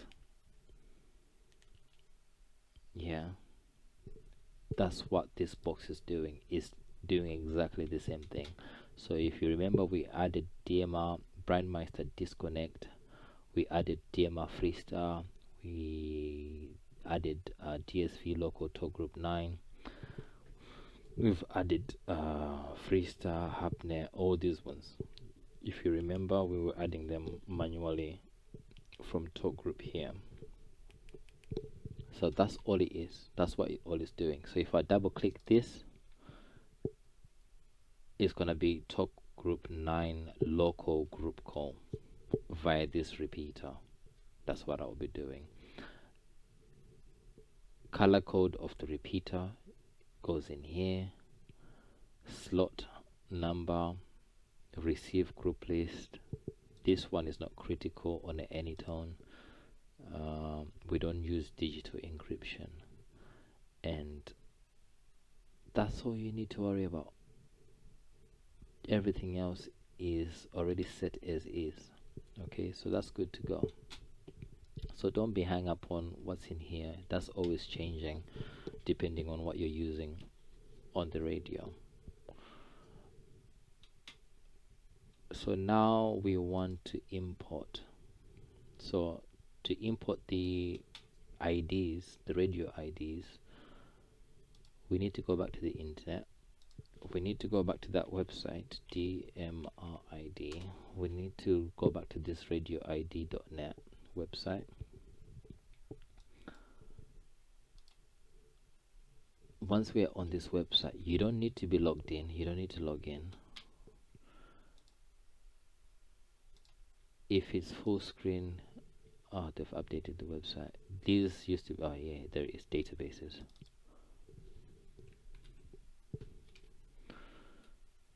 Okay, it's missing when I have it set like this. Alright, if you have it open as full screen like this, database here, then data dumps, that's the option you want. Okay, and then you scroll down to the bottom. Let's move this camera screen out of the way. So you come down to the bottom, you want CSV, user CSV file, that's the one you want. Let's save that here inside where we will remember where it is. And then we come to our software. We want to add something to the code plug, so we go on import.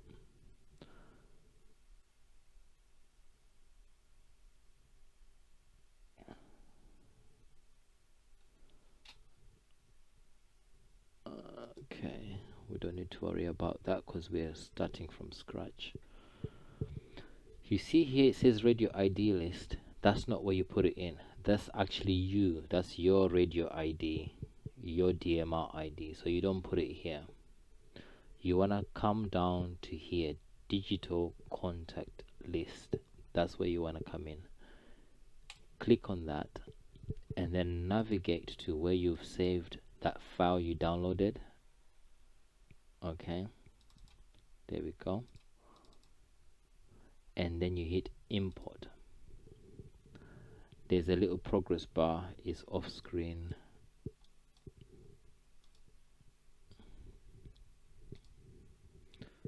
Is off screen on this side, so I can't move it.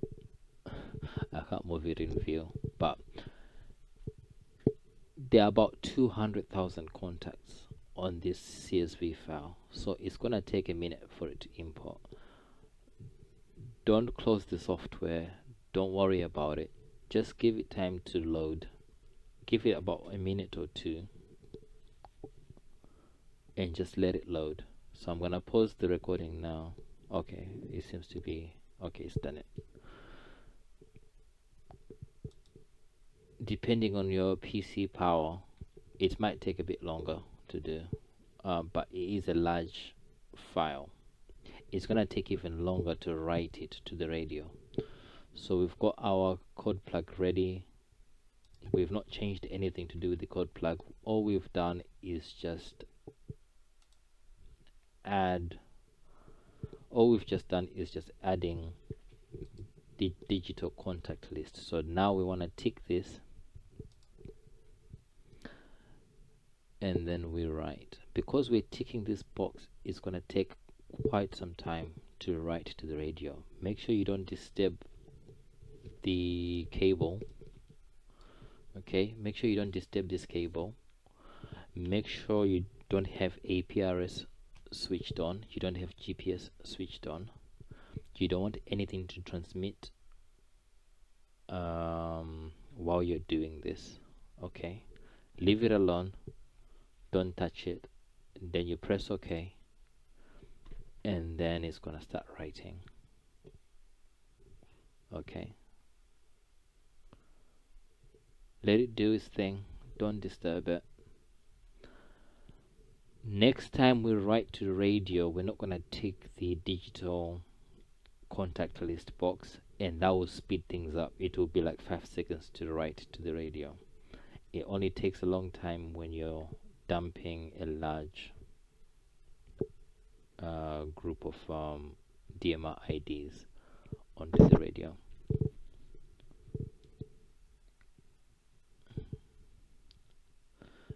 It seems like there have been some good software updates.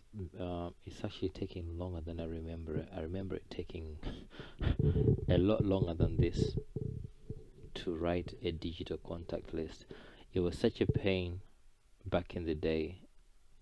I would use the radio on an old contact list for a long time.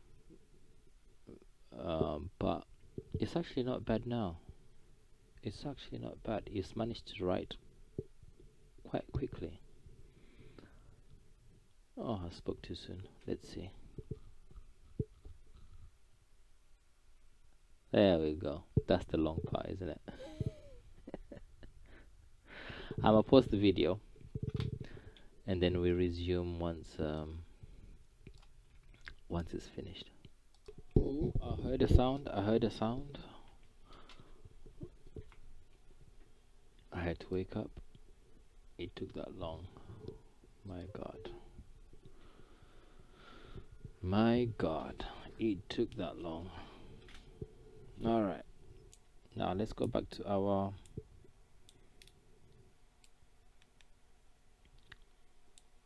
HubNet channel. Is anything happening on HubNet? It's gone quiet, isn't it?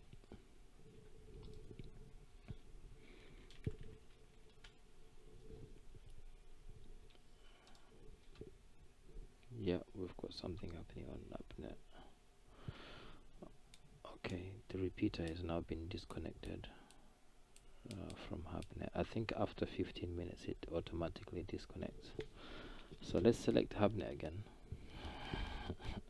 My piece of some locals. Oh God. Let's check that my mic is fine. Select contact. GB7CT. I'm reconnecting HubNet. Oh wait.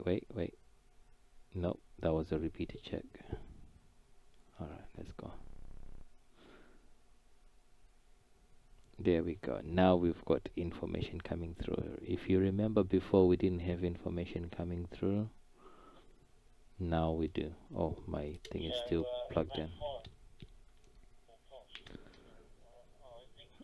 There you go. The sound can be quite sharp, so what I tend to do is change my analog volume, max volume. You see, it's on 8. That's really high.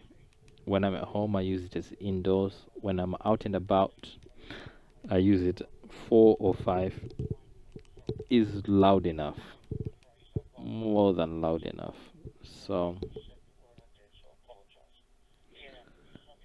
there we go. Color code 3 times lot 1. We've got HubNet coming through. So if the information is not coming through from the network you're receiving from the repeater or hotspot you're receiving from, it will look at the ID contact list stored on the radio, and then it will display that instead.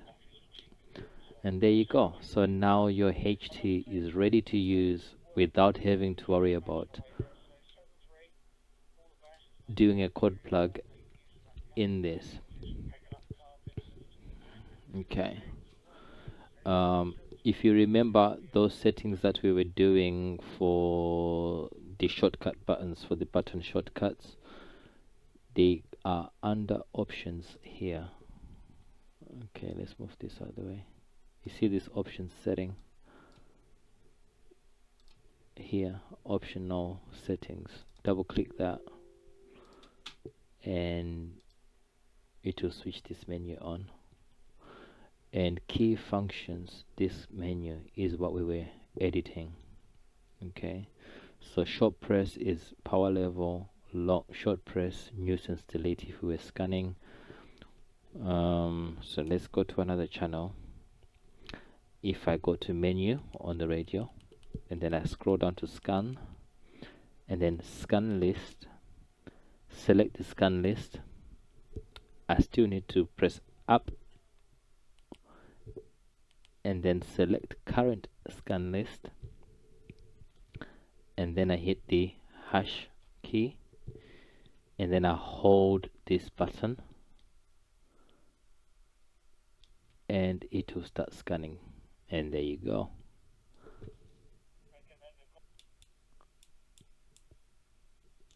Nuisance delete is short press, this one. So long press is start scanning. Nuisance delete is a short press, and now it will skip.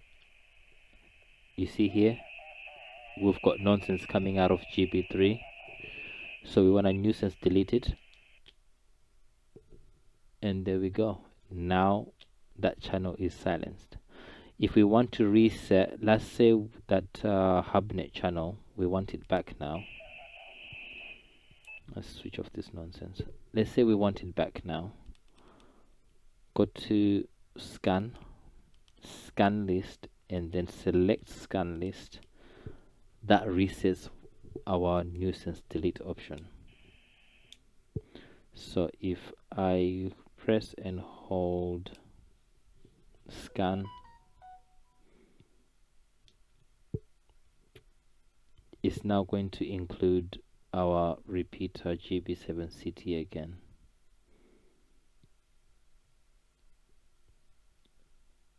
Although I'm not seeing it on here, it should be coming up as well.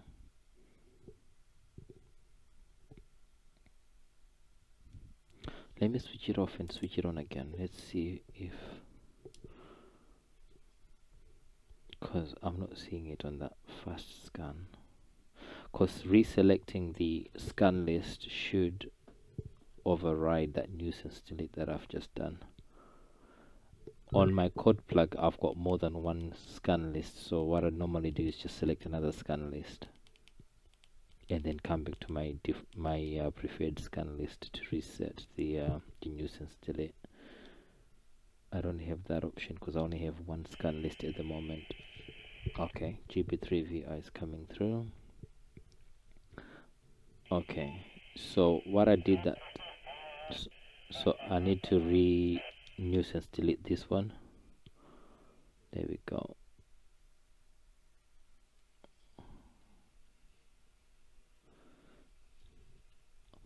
Alright, so I need to look up how to reset nuisance delete after. If all fails, just switch it off and switch it on again and then select the scan list again and it will reset the nuisance delete. But it's been a long tutorial, but hopefully you'll find it useful, and hopefully you've learned a thing or two. 73.